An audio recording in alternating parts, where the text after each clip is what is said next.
दोस्तों पिछले क्लास में हमने शुरू किया था periodic trends in the properties of elements. आज उसका हम लोग दूसरा भाग करने वाले हैं। पिछली क्लास में हमने क्या कंप्लीट किया था? तो atomic radius and ionic radius, साथ ही साथ हम किए थे क्या, स्क्रीनिंग इफेक्ट। आज हम लोग जो करने वाले हैं वो है आयनाइजेशन एंथैल्पी एंड आपका इलेक्ट्रॉन गेन एंथैल्पी। तो अभी तक आपने अगर डेस्नीजीत को सब्सक्राइब नहीं किया है तो जरूर कर ले और बेल आइकन प्रेस करना ना भूलें ताकि नोटिफिकेशन आपको मिलती रहे। And hello students, welcome to your डेस्नीजीत। मैं हूं आपका mentor R K sir. Class शुरू करते हैं।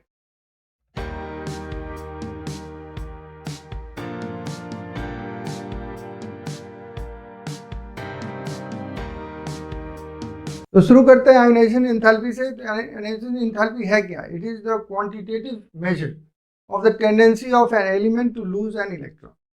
इसके लिए क्या करना पड़ता है? Energy is required. इसको लूज करने के लिए, इलेक्ट्रॉन लूज करने के लिए एनर्जी देना पड़ता है ताकि हाई एनर्जी पर इलेक्ट्रॉन जाके जंप कर जाए, एटम के ऑर्बिट से निकल जाए। तो ये हम लोग लेते हैं ऐसे केसेस में। तो आइसोलेटेड गैसेस एटम लेंगे, एक्स मान लीजिए, it's ground state. Ground state में जो फॉर्म में रहेगा और गैसियस फॉर्म में जो एलिमेंट रहेगा उसको कितना एनर्जी देंगे ताकि वो एक इलेक्ट्रॉन लूज करे, उसी को हम लोग कहते हैं आयनाइजेशन एंथैल्पी। अब देखिए first ionisation enthalpy. First ionisation enthalpy क्यों कहा गया? तो बहुत सारे इलेक्ट्रॉन्स हो सकते हैं एक एटम में। तो हम पहला इलेक्ट्रॉन निकालेंगे तो उस इलेक्ट्रॉन को निकालने के लिए जितना एनर्जी लगेगा उसको हम लोग फर्स्ट आयनाइजेशन एंथैल्पी कहेंगे। तो फर्स्ट आयनाइजेशन एंथैल्पी जो है element x is the enthalpy change. अच्छा, आयनाइजेशन एंथैल्पी का साइन है। और द रिएक्शन डिपिक्टेड हियर, क्या है रिएक्शन?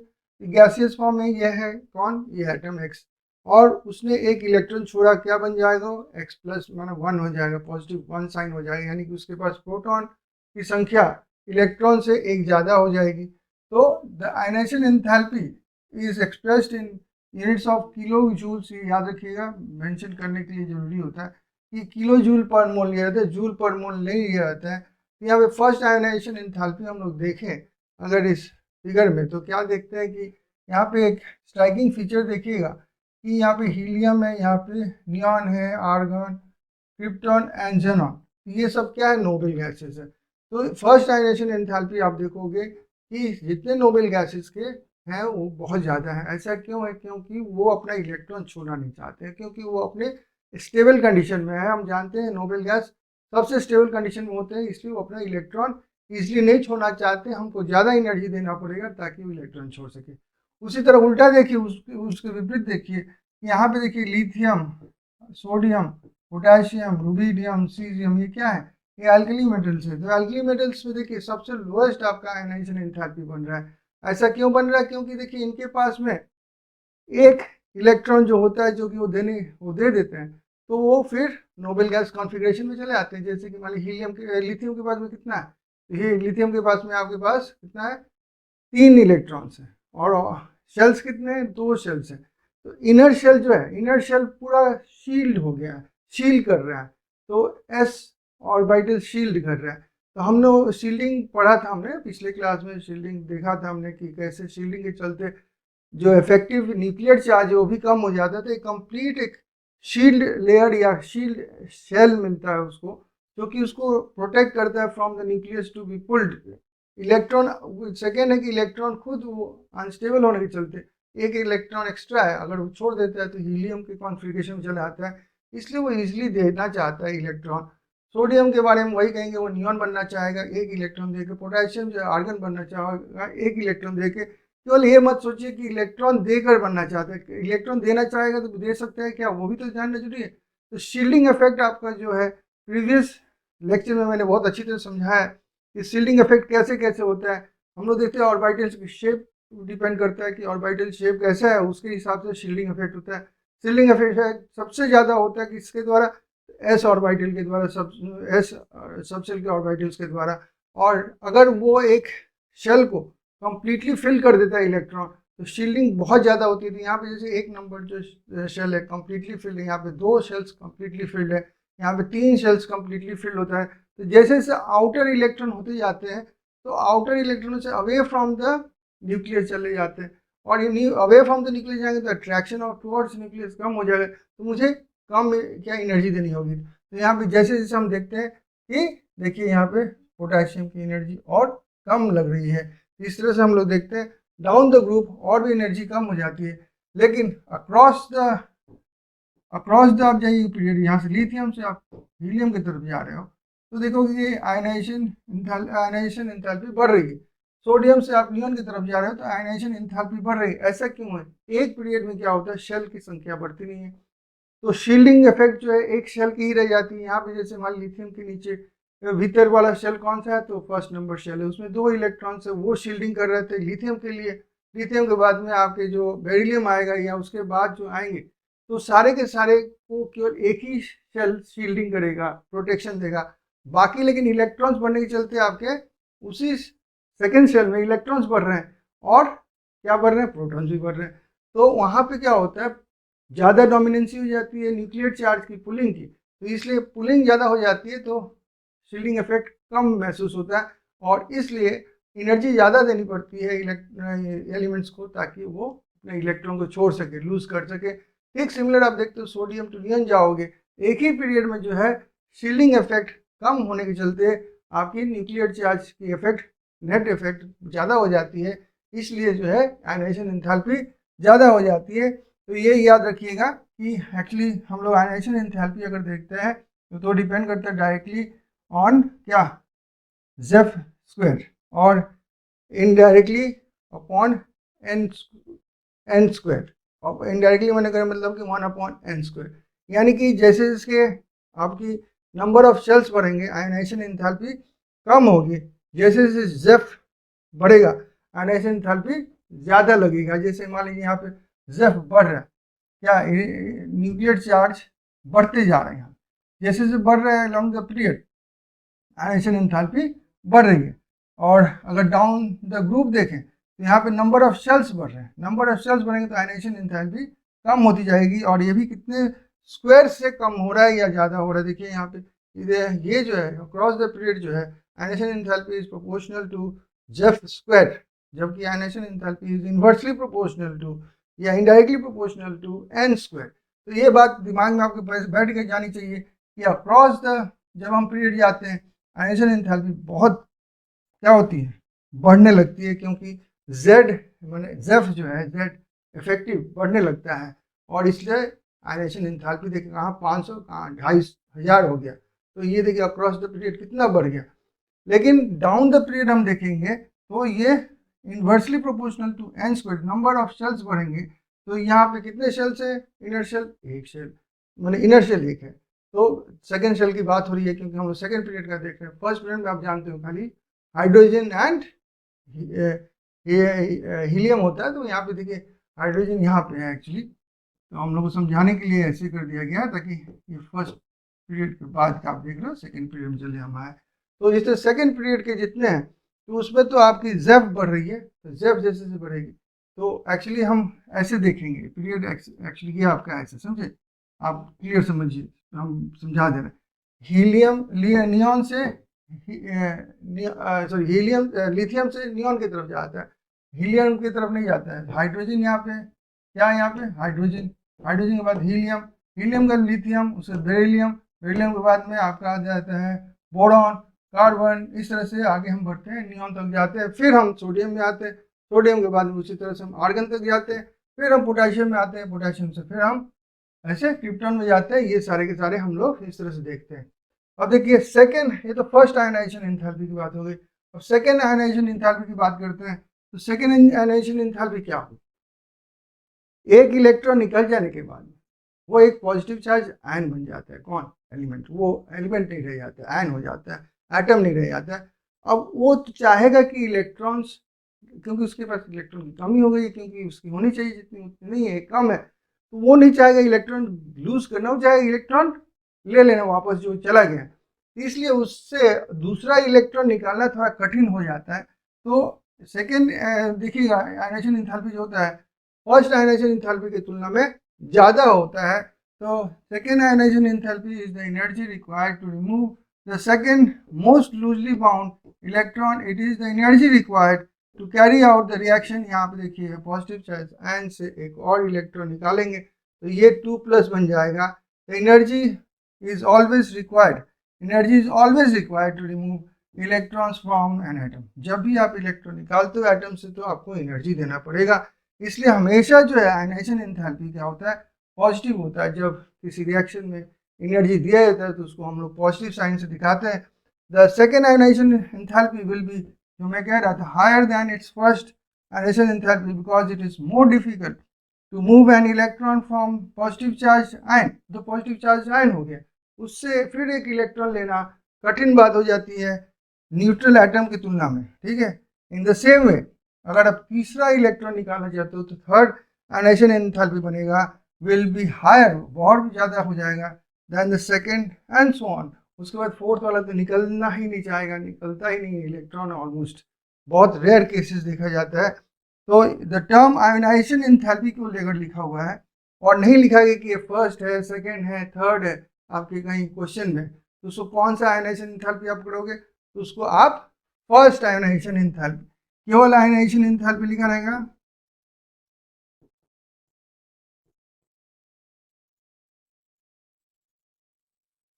केवल आयनाइजेशन एंथैल्पी लिखा हुआ है, इसका मतलब क्या हुआ, इसके लिए आप हमसे समझ लीजिए कि नहीं लिखा हुआ है तो ये फर्स्ट की बात हो रही है, फर्स्ट आयनाइजेशन एंथैल्पी की बात हो रही है और किसी की बात नहीं हो रही है। अगर सेकेंड या थर्ड लिखा हुआ है तभी वो सेकेंड या थर्ड की बात किया जा रहा है, नहीं लिखा हुआ है तो हमेशा वो फर्स्ट ही माना जाएगा। और ये चार्ट आपको समझ में आ गया होगा, मैं फिर से थोड़ा सा रिवाइज कर देता हूँ कि देखिए अक्रॉस ऐसे जाते हैं, तिरछा दिया हुआ है यहाँ पे ग्राफ, समझे। अक्रॉस द पीरियड क्या होता है, जेब बढ़ता है, जेब माने जो इफेक्टिव जो पुलिंग इफेक्ट है ऑफ द न्यूक्लियस वो बढ़ता है और आयनाइजेशन एंथैल्पी भी बढ़ता है, यानी कि अब ज़्यादा एनर्जी देना होगा उसके इलेक्ट्रॉन को एटम से निकालने के लिए। और डाउन द ग्रुप अब जाते हो, कॉलम में जाते हो तो क्या होता है, आपका शेल नंबर बढ़ता है। तो यहाँ पे देख रहे हैं कि ionisation enthalpy is inversely proportional to n square, ये भी जेब स्क्वायर है डायरेक्टली प्रोपोर्शनल, एन स्क्वायर के इनवर्सली प्रोपोर्शनल, यानी कि डाउन द ग्रुप अब आओगे तो क्या होगा, आयनाइजेशन एंथैल्पी घटेगी, यानी कि कम एनर्जी देना होगा उन सब एटम्स को उसके इलेक्ट्रॉन को निकालने के लिए। जैसे मान लीजिए यहाँ पे पोटेशियम, पोटेशियम की जो एनर्जी आपको लगेगी एक इलेक्ट्रॉन निकालने की वो सोडियम से कम होगी, क्योंकि पोटेशियम के पास में कितने शेल्स हैं, इसके पास में 2 शेल्स हैं, इसके पास 3, इसके 4 शेल्स हुए, तो 3 शेल वाले से 4 शेल वाला इलेक्ट्रॉन जो है ज़्यादा दूर होगा न्यूक्लियस से, इसलिए उसको कम एनर्जी देने पर भी वो निकल आएगा।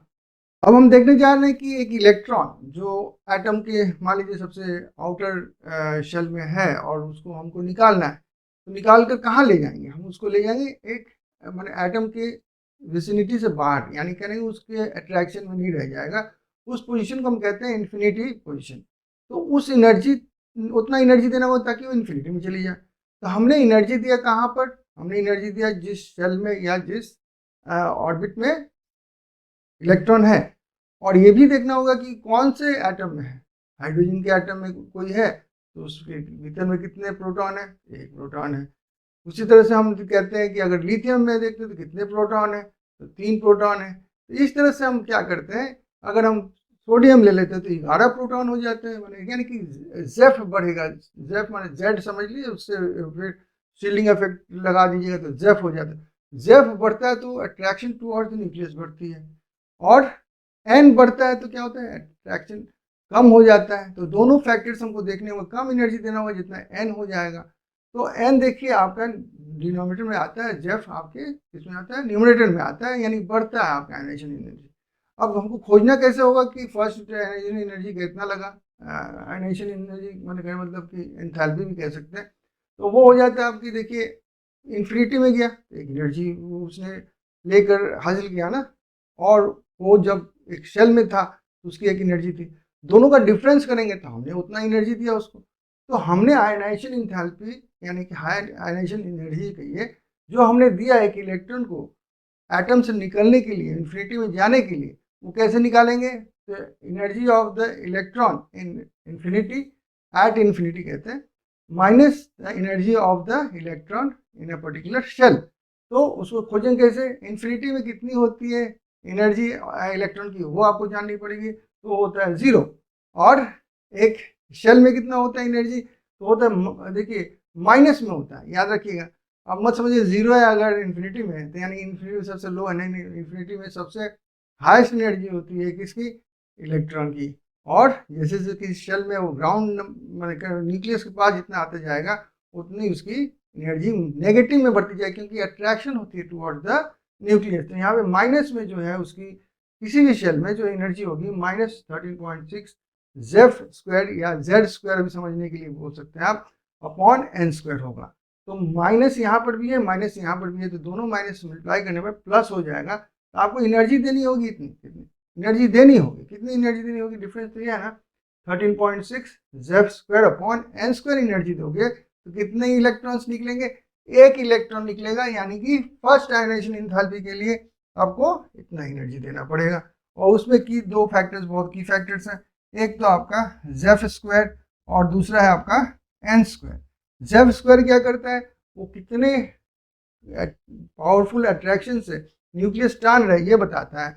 और एन स्क्वायर क्या बताता है, ढीलापन कितना बन रहा है, कितना वो छूट दे रहा है कौन, न्यूक्लियस, न्यूक्लियस से कितना दूर इलेक्ट्रॉन चला जा रहा है, शील्डिंग इफेक्ट कितना काम करने लगा, तो इलेक्ट्रॉन इजीली निकलने लगता है।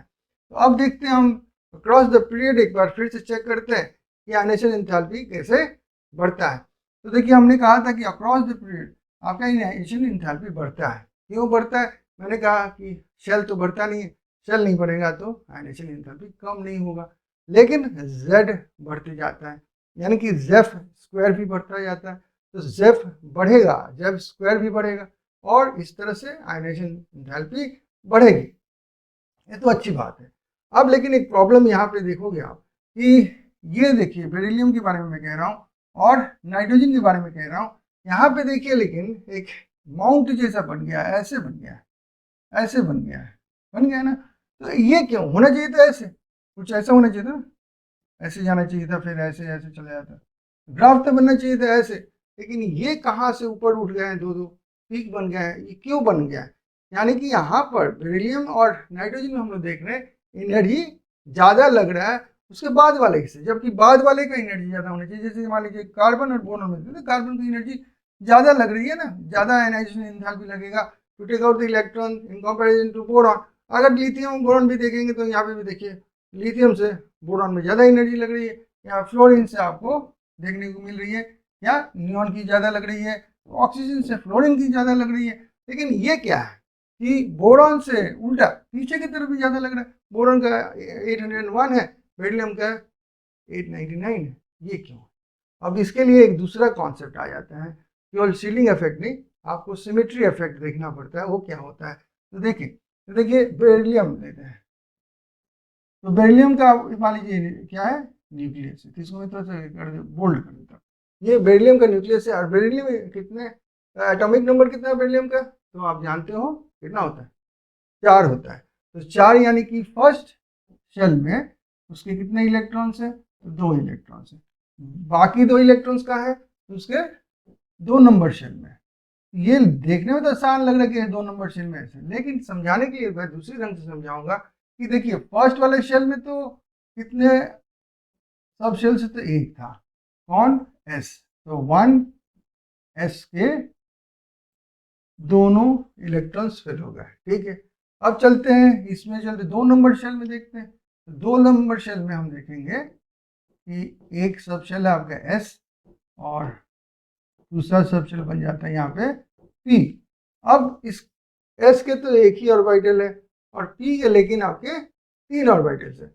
यहाँ पे देखिए भरता कैसे है ये, तो एस पहले भर जाएगा और कंप्लीटली फिल्ड हो जाएगा। जब कंप्लीटली फिल्ड कोई सब शेल होता है तो स्टेबल हो जाता है, केवल कंप्लीटली ही नहीं, जब हाफ फिल्ड भी हो जाता है, फुल फिल्ड हो जाए एक ऑर्बिटल या कहने सब शेल, या फिर ऑर्बिटल भी कह सकते हैं, या फिर एक हाफ फिल्ड हो जाए, दोनों ही स्टेबल कंडीशन से, तो सिमेट्री ला देता है, इसलिए स्टेबिलिटी बढ़ जाती है। अब स्टेबिलिटी जिसकी बढ़ जाएगी तो उसको और ज़्यादा एनर्जी देने पड़ी, वो इलेक्ट्रॉन को छोड़ेगा, इसलिए इसको एक्स्ट्रा एनर्जी देनी पड़ती है बेरिलियम को, ताकि वो अपना इलेक्ट्रॉन छोड़े।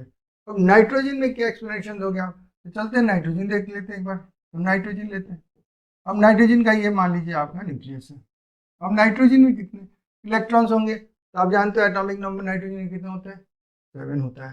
तो फर्स्ट उसका ले लेते हैं, कितना होगा, 2। तो वही केस है यहाँ पर भी, 1s, ये तो आपका मैंने 2s बनाया था और ये 2p था आपका, ठीक है। तो उसी तरह से यहाँ पर भी 1s है और 1s इसका मतलब कंप्लीट है, ठीक है। शील्डिंग भी कर रहा है, दोनों ही शील्डिंग कर रहे हैं, कोई टेंशन नहीं। अब नेक्स्ट वाले में चलते हैं यहाँ पर। तो यहाँ पे देखिए 2 यहाँ पर है, तो ये तो 2 उसके भी थे, शील्डिंग हो गया, मैंने स्टेबिलिटी आ गई। और लेकिन 3 और हैं इसके, तब ना जाके 7 होगा। अब ये कैसे भर रहा है देखा जाए, तो यहाँ पे तो मैं बनाऊंगा उसी तरह की, ये 2s हो गया और ये आपका 2p हो गया, ठीक है। अब देखिए इसमें पहले मैंने दिखाया था कि s ऑर्बिटल फिलअप हो गया तो स्टेबिलिटी बढ़ गई, लेकिन बाकी ये जो 3 है, ये 3 क्या कर रहे हैं, तो देखिए होन्स रूल और आप पॉलिंग्स रूल ये सब देखिएगा, तो वहाँ पे प्रिंसिपल कहते हैं उसको, पॉलिंग प्रिंसिपल। ये सारे अफवाह जब हम लोग करते हैं, कॉन्फ़िगरेशन करते हैं, उसमें पढ़ाया था मैंने। तो देखिए उसमें मैंने कहा था कि जो और ये जो ऑर्बिटल्स फिल होते हैं सबशेल के, वो ऐसे फिलअप होते हैं, पहले सिंगल सिंगल सिंगल फिलअप होंगे, फिर मतलब एक ही स्पिन में होंगे, फिर जाके अपोजिट स्पिन में फिलअप होंगे, वो पेयरिंग करेंगे। तो ये जो है, ये कंडीशन जो है, इसको हम कहते हैं हाफ फिल्ड। क्या कहते हैं, ये हाफ फिल्ड। ये फुल फिल्ड था, कौन सा, ये वाला पोर्शन फुल था फिल्ड, और ये वाला पोर्शन यहाँ पे फुल फिल्ड था, ये वाला, ये पोर्शन जो है इसका फुल फिल्ड वाला पोजीशन था, इसलिए स्टेबल था। यहाँ पे हाफ फिल्ड कंडीशन में स्टेबल कहलाएगा और फुल फिल्ड में भी स्टेबल कहलाएगा। तो यहाँ पर भी ये बातें चली जाती है कि स्टेबल कंडीशन आ जाता है सिमेट्री के चलते, और इसलिए इस इलेक्ट्रॉन, इन इलेक्ट्रॉन में से भी एक इलेक्ट्रॉन को निकालना बहुत कठिन काम है, इसी से ज़्यादा एनर्जी देना पड़ता है ताकि वो अपना इलेक्ट्रॉन छोड़ दे। इसी से ये डिस्पैरिटी आप देख रहे हो, यानी कि तो थोड़ा सा हमारा एक्सप्लेनेशन जो है इसमें क्या बन जाता है, ये एक्सक्लूसिव केस बन जाता है, अलग केस बन जाता है, जिसको एक्सेप्शंस कहते हैं, ठीक है। ये हमारा रूल जो है बता रहा था कि इंक्रीज करेगा क्या, ionisation enthalpy across the period, लेकिन यहाँ पे हम देख रहे हैं कि यहाँ पे बाद वाले के पहले यहाँ पे बोरॉन का ज़्यादा है, यहाँ पे ऑक्सीजन से ज़्यादा आपका नाइट्रोजन का है।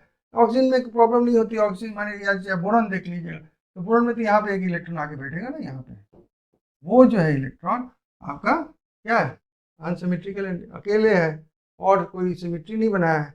उसी तरह से यहाँ पर एक ऑक्सीजन का बढ़ जाता है, बढ़ने से भी सिमेट्री नहीं बनती है, तो उनको निकालना इजी हो जाता है, इसलिए एनर्जी कम देने से भी चल जाता है। 3 की तुलना में इनको चाहे इसको कम देना पड़ता है। ये तो हो गया अक्रॉस द ग्रुप। हम क्या देखते हैं, अक्रॉस द ग्रुप लिथियम से शुरू हमने किया, नियॉन तक गए, तो देखिए 520 से शुरू हुआ था और ये 2080 पर जाके खत्म हुआ।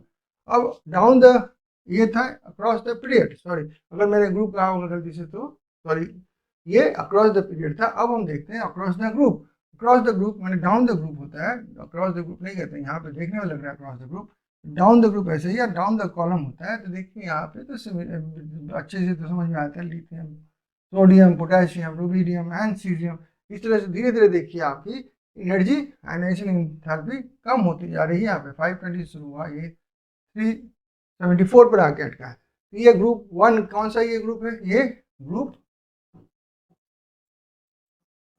1 का ये ग्राफ है, और ये कौन सा है, ये सेकेंड पीरियड का ग्राफ है आयनाइजेशन एंथैल्पी के लिए, ठीक है। Second period, not first period. First period में केवल 2 एलिमेंट्स आते हैं, कौन से, हाइड्रोजन एंड हीलियम। तो अब देखते हैं यहाँ पर कि यहाँ पे आप 2 कॉलम देख पा रहे हो, यहाँ से देखिए एक मैं पहले ब्लॉक कर दूं, ये ग्रुप 1 लिखा हुआ है, लेकिन ये एल्किन मेटल्स का ग्रुप का नहीं एलिमेंट है, हाइड्रोजन है। हाइड्रोजन को कोई अभी तक प्लेसमेंट सही नहीं मिला है, कहीं भी रख देते हैं, लेकिन इसको ग्रुप 1 इसलिए मानते हैं क्योंकि उसके पास आउटर मोस्ट ऑर्बिट में एक इलेक्ट्रॉन है, और इन सब के पास में भी एक इलेक्ट्रॉन, यही सिमिलैरिटी होने के चलते इसको यहाँ पर रखते हैं। लेकिन हम यहाँ पर भी रख सकते थे, उसको क्यों रख सकते थे, क्योंकि इनके पास एक इलेक्ट्रॉन कम है, क्या करने, नोबेल गैस कॉन्फ़िगरेशन लाने के लिए। इसके पास भी, हाइड्रोजन के पास भी एक ही इलेक्ट्रॉन कम है, क्या, हीलियम बनने के लिए, तो यहाँ पर भी बैठ सकता था, ऐसा नहीं है कि यहीं पर बैठ सकता था, इसको हाइड्रोजन को हम भूल जाते हैं। अब देखते हैं फर्स्ट यहाँ पे जो एलिमेंट एक्चुअली है वो बन जाता है ये लिथियम। तो लिथियम यहाँ पे जो देख रहे हैं आप, तो 520 से लेके धीरे धीरे धीरे धीरे आपकी आयनाइजेशन एंथैल्पी कम होते होते 374 पर चला आता है।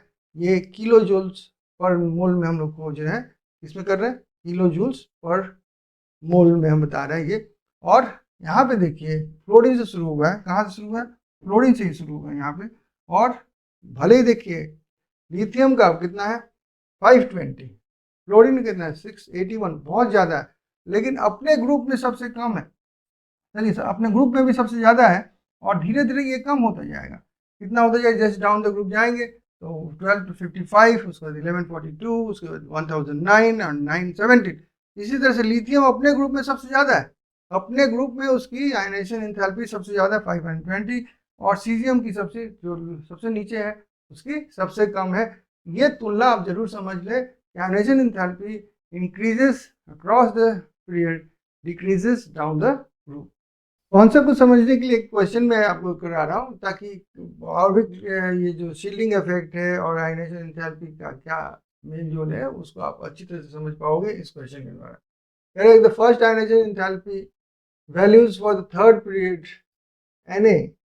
अब सोडियम होता है, उसके बाद क्या होता है, मैग्नीशियम होता है, उसके बाद क्या होता है, Al होता है, और उसके बाद Si होता है। ठीक है, जानते हो थर्ड पीरियड की मैं लिख रहा हूँ ये। तो इसके बाद क्या होगा, नाइट्रोजन का नीचे में फॉस्फोरस होगा, सल्फर होगा, उसके बाद यहाँ पे क्लोरीन होगा, और यहाँ पे आर्गन होगा। ये थर्ड पीरियड का 1 2 3 4 5 6 7 8 एलिमेंट्स है, थर्ड पीरियड के हैं। सोडियम से शुरू हुआ, आर्गन में खत्म हुआ। और अगर एटॉमिक नंबर जानना चाहते हो तो ये 11 है, कितना ये 11, ये 12, 13, 14, 15, 16, 17 और 18। ठीक है, अब कह रहे हैं कि इसमें हम कुछ दे दिया, क्या दे दिया, दे दिया आपका सोडियम का आयनाइजेशन एंथैल्पी, वो दे दिया आपको 496 किलो जूल्स, ठीक है, पर मोल। और क्या दे दिया, मैग्नीशियम का 737, और दे दिया है किसका, सिलिकॉन का कितना 786,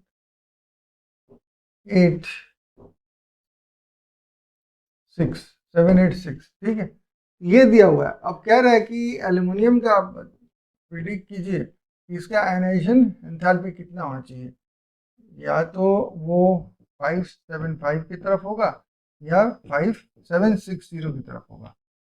तो कॉमन सेंस क्या कह रहा है, कि देखिए 496 है, उसके बाद 437 हुआ, और उसके बाद क्या होना चाहिए था 760, क्योंकि 786 आ रहा है। लेकिन क्या ये बात सही है कि नहीं, देख लेते हैं थोड़ा सा। तो देखिए यहाँ तक नहीं देखेंगे हम लोग, जस्ट एडजेसेंट वालों को देखते हैं, यहाँ इसको यहाँ से यहाँ तक देखते हैं। अब देखिए क्या है कि मैग्नीशियम का मैं बना रहा हूँ आपको, ये है आपका न्यूक्लियस ऑफ मैग्नीशियम, पकड़ लीजिए, ठीक है। इसका first shell 2 electron, second shell तो 1 2 3 4 5 6 7 8 इलेक्ट्रॉन्स, और बाहर में आपके 2 इलेक्ट्रॉन्स। तो यहाँ पे देखिए क्या हुआ, एक शील्डिंग हुआ आपका किसका, एस ऑर्बिटल का, दूसरी शील्डिंग यहाँ पे शेल की आ गई, तो 2s ऑर्बिटल। यहाँ पे शील्डिंग कौन कौन कर रहे हैं वो बता रहा हूँ, यहाँ पे शील्डिंग कर रहे हैं, यहाँ पे 1s वाला कर रहे हैं पूरा कंप्लीट। उसके बाद कौन कर रहा है, 2s वाला कर रहा है, एंड 2p वाले भी भरे हुए हैं, 2p वाले भी शील्डिंग कर रहे हैं। तो शील्डिंग इफेक्ट किसके द्वारा है, इनके द्वारा। अब एल्यूमिनियम के बारे में देखें, तो एल्यूमिनियम में देखिए ये एल्यूमिनियम आप लेते हो, उसकी हम करते हैं, ये मान लीजिए न्यूक्लियस है एल्यूमिनियम का, ऐसा मैं कर देता हूँ, और ये फर्स्ट हो गया 2 इलेक्ट्रॉन, ये हो गया आपका 4 5 6 7 8 इलेक्ट्रॉन्स, और उसके बाद आपका 8 and 2 10 हो गया, 3 इलेक्ट्रॉन्स आपके आउटर मोस्ट ऑर्बिट में, ठीक। अब देखिए यहाँ पे शील्डिंग इफेक्ट क्या हो रहा है, एक नंबर शेल तो यहाँ पर भी 1s शील्डिंग कर रहे हैं, उसका 2 नंबर शेल के इसके भी 2s और 2p शील्ड कर रहे हैं। लेकिन एक चीज यहाँ पे याद रखिएगा, जब हम 3 नंबर वाले शेल में जा रहे हैं तो लग रहा नहीं ये 3 इलेक्ट्रॉन से एकदम अलग पड़े हुए, नहीं, ये अगर थर्ड का मैं बना रहा हूँ, थर्ड का आपका बनेगा ऐसे, ये बना और ये बना और ये बना। अब ये क्या है, देखिए थर्ड में आपको मिलेगा 3s 3p and 3d orbitals, ये मिलेंगे आपको। यहाँ पे 3 ऑर्बिटल्स मिलेंगे, यहाँ पे आपको 5 ऑर्बिटल्स मिलेंगे। टोटल 9 ऑर्बिटल्स होते हैं आपके कहाँ, 3 शेल में, 3 नंबर शेल में। अब देखिए यहाँ पर 2 इलेक्ट्रॉन तो यहाँ भरे हुए हैं, तीसरा इलेक्ट्रॉन कहाँ है, p में गया है, अनसिमेट्री पहला नंबर है, अनसिमेट्रिकल है। और प्लस यहाँ पे ये शील्डिंग इफेक्ट करता है कौन, एस ऑर्बिटल करता है, एस सबशेल करता है। यहाँ पे एक और सबशेल जो है, जो कि है 3s, वो भी आपका क्या कर रहा है, शील्डिंग कर रहा है। शील्डिंग इफेक्ट होने के चलते इसमें कम एनर्जी लगेगा, ठीक है, कम एनर्जी लगेगा इसको निकालने की। ये तो सेटिस्फाइड है ना, ये सेटिस्फाइड हो गया है, तो सिमेट्री में स्टेबिलिटी आ गई है, यहाँ पे स्टेबिलिटी आ गई है। मैंने कहा था ना सिमेट्री हो जाएगा तो स्टेबिलिटी है, तो mg में स्टेबिलिटी आ गई है, इसलिए उसको ज़्यादा एनर्जी देना पड़ा है। लेकिन जैसे बोरॉन, बेरिलियम एंड बोरॉन में हमने देखा था ना, कुछ उस तरह समझ लीजिए। तो यहाँ पे वही बात समझ के कर लीजिए कि यहाँ पे एक्चुअली एक और बात है कि आप शेल बदल रहा है, लेकिन मैं समझाने के लिए कह रहा हूँ। तो यहाँ पे देखिए, चूंकि यहाँ पे शील्डिंग इफेक्ट एक और बढ़ गया, तो आपका एनर्जी जो ये एनर्जी होगा लोअर एनर्जी हो जाएगा, हाई एनर्जी नहीं होगा, तो लोअर एनर्जी आएगा आपका। तो ये आंसर आपका राइट आंसर होगा। क्या आंसर होगा यहाँ पे, आंसर बनेगा आपका 575 किलो जूल और मोल, ये आंसर बनेगा। तो ये आपको समझना पड़ेगा कि स्टेबिलिटी के कारण जब भी स्टेबिलिटी बढ़ेगी, शील्डिंग इफेक्ट कम होगा, तब एनर्जी ज़्यादा लगेगी। जब शील्डिंग इफेक्ट बढ़ जाएगी, तो शील्डिंग इफेक्ट यहाँ बढ़ गई, यहाँ पे स्टेबिलिटी बढ़ गई, शील्डिंग इफेक्ट यहाँ बढ़ी है तो एनर्जी कम लगी, यहाँ पे स्टेबिलिटी बढ़ी तो यहाँ पे एनर्जी ज़्यादा लगी। यहाँ पे ये जो सिंगल है तो अनसिमेट्रिकल भी हो गया, तो स्टेबिलिटी भी कम हो गई और शील्डिंग इफेक्ट भी एक्स्ट्रा एक बढ़ गया 3x का, यहाँ पे 3s का है नहीं है, क्योंकि यहाँ पे 2 है तो आपको दोनों तो 3s में स्टेबिलिटी ला रहे हैं, शील्डिंग नहीं कर रहे हैं, स्टेबिलिटी ला रहे हैं अपने कॉन्फ़िगरेशन में। स्टेबिलिटी के चलते इसकी एनर्जी ज़्यादा लगेगी, इसमें कम लगेगी, किसमें, एल में। देखिए पीरियोडिक टेबल के जितने एलिमेंट्स हैं हम लोग उनको ब्लॉक्स में पढ़ते हैं, और ब्लॉक्स कौन कौन से हैं, तो एस ब्लॉक है, पी ब्लॉक है, डी ब्लॉक है, एफ ब्लॉक। उसमें से 2 ब्लॉक्स जो है S block and P blocks को हम लोग नॉर्मल एलिमेंट्स के ब्लॉक्स कहते हैं या रिप्रेजेंटेटिव एलिमेंट्स के ब्लॉक्स कहते हैं। तो देखिए ये तो जब हम पढ़ेंगे एस ब्लॉक, पी ब्लॉक, तो सारे ये जो कॉलम्स आप देख रहे हो ना, ग्रुप्स देख रहे हो, तो 2 ग्रुप आपके मिलेंगे एस ब्लॉक के एंड 6 ग्रुप मिलेंगे आपको पी ब्लॉक में। तो ये सारे ग्रुप्स के एलिमेंट्स को हमको पढ़ना है, नाम भी पढ़ना है, तो इसलिए देखिए निमोनिक्स मैंने दिया था 8 ग्रुप का, याद होगा आपको, तो उसको तो याद कर लिया होगा आपने अभी तक। लेकिन अगर याद नहीं किया है तो कोई बात नहीं, यहाँ पे जरूरत नहीं पड़ेगी, मैं आपको समझा देता हूँ, यहाँ पे समझ लीजिए। तो देखिए यहाँ पर आप देखिए इसका कॉन्फ़िगरेशन क्या होगा। तो मान लीजिए आउटर मोस्ट ऑर्बिट का कॉन्फ़िगरेशन मैं बता रहा हूँ। तो अगर आपका एस ब्लॉक है और एल्कली मेटल है तो फर्स्ट वाला ग्रुप है तो ये NS1 आएगा, और अगर सेकेंड ग्रुप का है यानी कि अल्कलाइन अर्थ मेटल का है तो उसका NH2 आएगा, ठीक है। और अगर पी ब्लॉक्स की ली जाए तो इसमें आपका आएगा NH2 तो फिलअप हो चुका रहेगा, और 13 अगर है तो उसका होगा NP1, ठीक है। 14 होगा तो NP2 हो जाएगा, 15 होगा NP3, उसके बाद NP4, MP5, MP6, तो 1 से लेके 6 तक यहाँ पे इलेक्ट्रॉन्स भरेंगे। तो ये होगा आपका इलेक्ट्रॉनिक आउटर मोस्ट ऑर्बिट का या शेल का। अब देखिए आउटर मोस्ट ऑर्बिट में क्यों कह रहा हूँ, क्योंकि देखिए ऑर्बिट का ये शेल वो n डिनोट करता है, और जेफ क्या डिनोट करता है, कितना अट्रैक्शन है, n क्या डिनोट करता है, कितना अट्रैक्शन कम हो रहा है। तो दोनों का हम लोग देख लिए हैं कि आयनेशन एंथैल्पी जो है वो जेफ के स्क्वायर्स के क्या प्रोपोर्शनल होता है, डायरेक्टली प्रोपोर्शनल होता है, एंड आयनेशन एंथैल्पी जो इन्वर्सली प्रोपोर्शनल होता है n स्क्वायर के, यानी कि जितना n बढ़ेगा, शेल्स जितने बढ़ेंगे आयनेशन एंथैल्पी उतना कम होगा। और जेफ अक्रॉस तक जब हम जाते हैं पीरियड, जेफ बढ़ता है तो आयनेशन एंथैल्पी बढ़ती है। लेकिन यहाँ पर जो बात करने वाले ग्रुप में बात करने वाले हैं तो ये बात ध्यान में रखने वाला ये पॉइंट, इसको हम लोग पिछले क्लास में भी डिस्कस किए थे कि जेफ अगर change in Zeff from lithium to sodium, sodium to potassium, अगर चेंज इन जेफ आप देखते हो इज इक्वल टू 9 और लेस देन 0.9, नॉट 9.9 या लेस देन 0.9, तो एन डोमिनेट्स ओवर जेफ, यानी कि साइज एटम की बढ़ेगी, साइज बढ़ेगी तो इलेक्ट्रॉन जो आउटर मोस्ट है वो न्यूक्लियस से दूर जाएगा, उसकी आयनाइजेशन एंथैल्पी कम लगेगी, उसको निकालने में कम एनर्जी लगेगी। लेकिन जेफ का जो चेंज है अगर मोर देन 0.9 हो जाए तब जेफ डोमिनेट करेगा और उसके साइज को नहीं बढ़ने देगा, एन के ऊपर डोमिनेशन किसी बढ़ जाएगी, जेफ की बढ़ जाएगी, साइज नहीं बढ़ने के चलते, श्रिंकिंग होने के चलते पुल जो है कहाँ की तरफ होगा, न्यूक्लियस की तरफ, आयनाइजेशन एंथैल्पी ज़्यादा लगेगा। अब देखिए यहाँ पर आप देख रहे हो कि ये कौन सा ग्रुप है, ये एल्किली ग्रुप का ये ग्राफ है। क्या देख रहे हो कि देखने में, देखिए याद करने, आप याद तो करवाए होगा, मैंने याद होगा हेलिना का रब से फरियाद, लेकिन याद रखिएगा हेलिना हम लोग लर्न करने लिए गए थे, लेकिन एल्किली ग्रुप है तो खाली लीना करिएगा, लीना का रब से फरियाद, लीना का रब से फरियाद। कैसा बना है ये ग्राफ, देखिए तो ऐसे कुछ बना हुआ है। ये ऐसा क्यों बना हुआ है, मैं नाम लिखता हूँ तो आपको समझ में आएगा। ये है आपका लिथियम, अभी भी लीना, उसके बाद का रब, ठीक है, से फरियाद, ठीक, ये है आपका नाम के हिसाब से मैंने लिख दिया। अब यहाँ पे एक अजीब बात देखिए, ये जब आयनाइजेशन एंथैल्पी कम हो रही थी तो ये भी कम होना चाहिए था, यहाँ पे होना चाहिए था ना, इसको तो यहाँ होना चाहिए था, ये यहाँ पर कैसे चला गया? तो मैंने क्या कहा, अगर जेफ जो है चेंज इन जो है जो इतना है तो जेफ डोमिनेट्स ओवर क्या, एन, चेंज इन जेफ जो है 0.9 से ज़्यादा होगा तो श्रिंकिंग लाएगा, वो साइज नहीं बढ़ने देगा।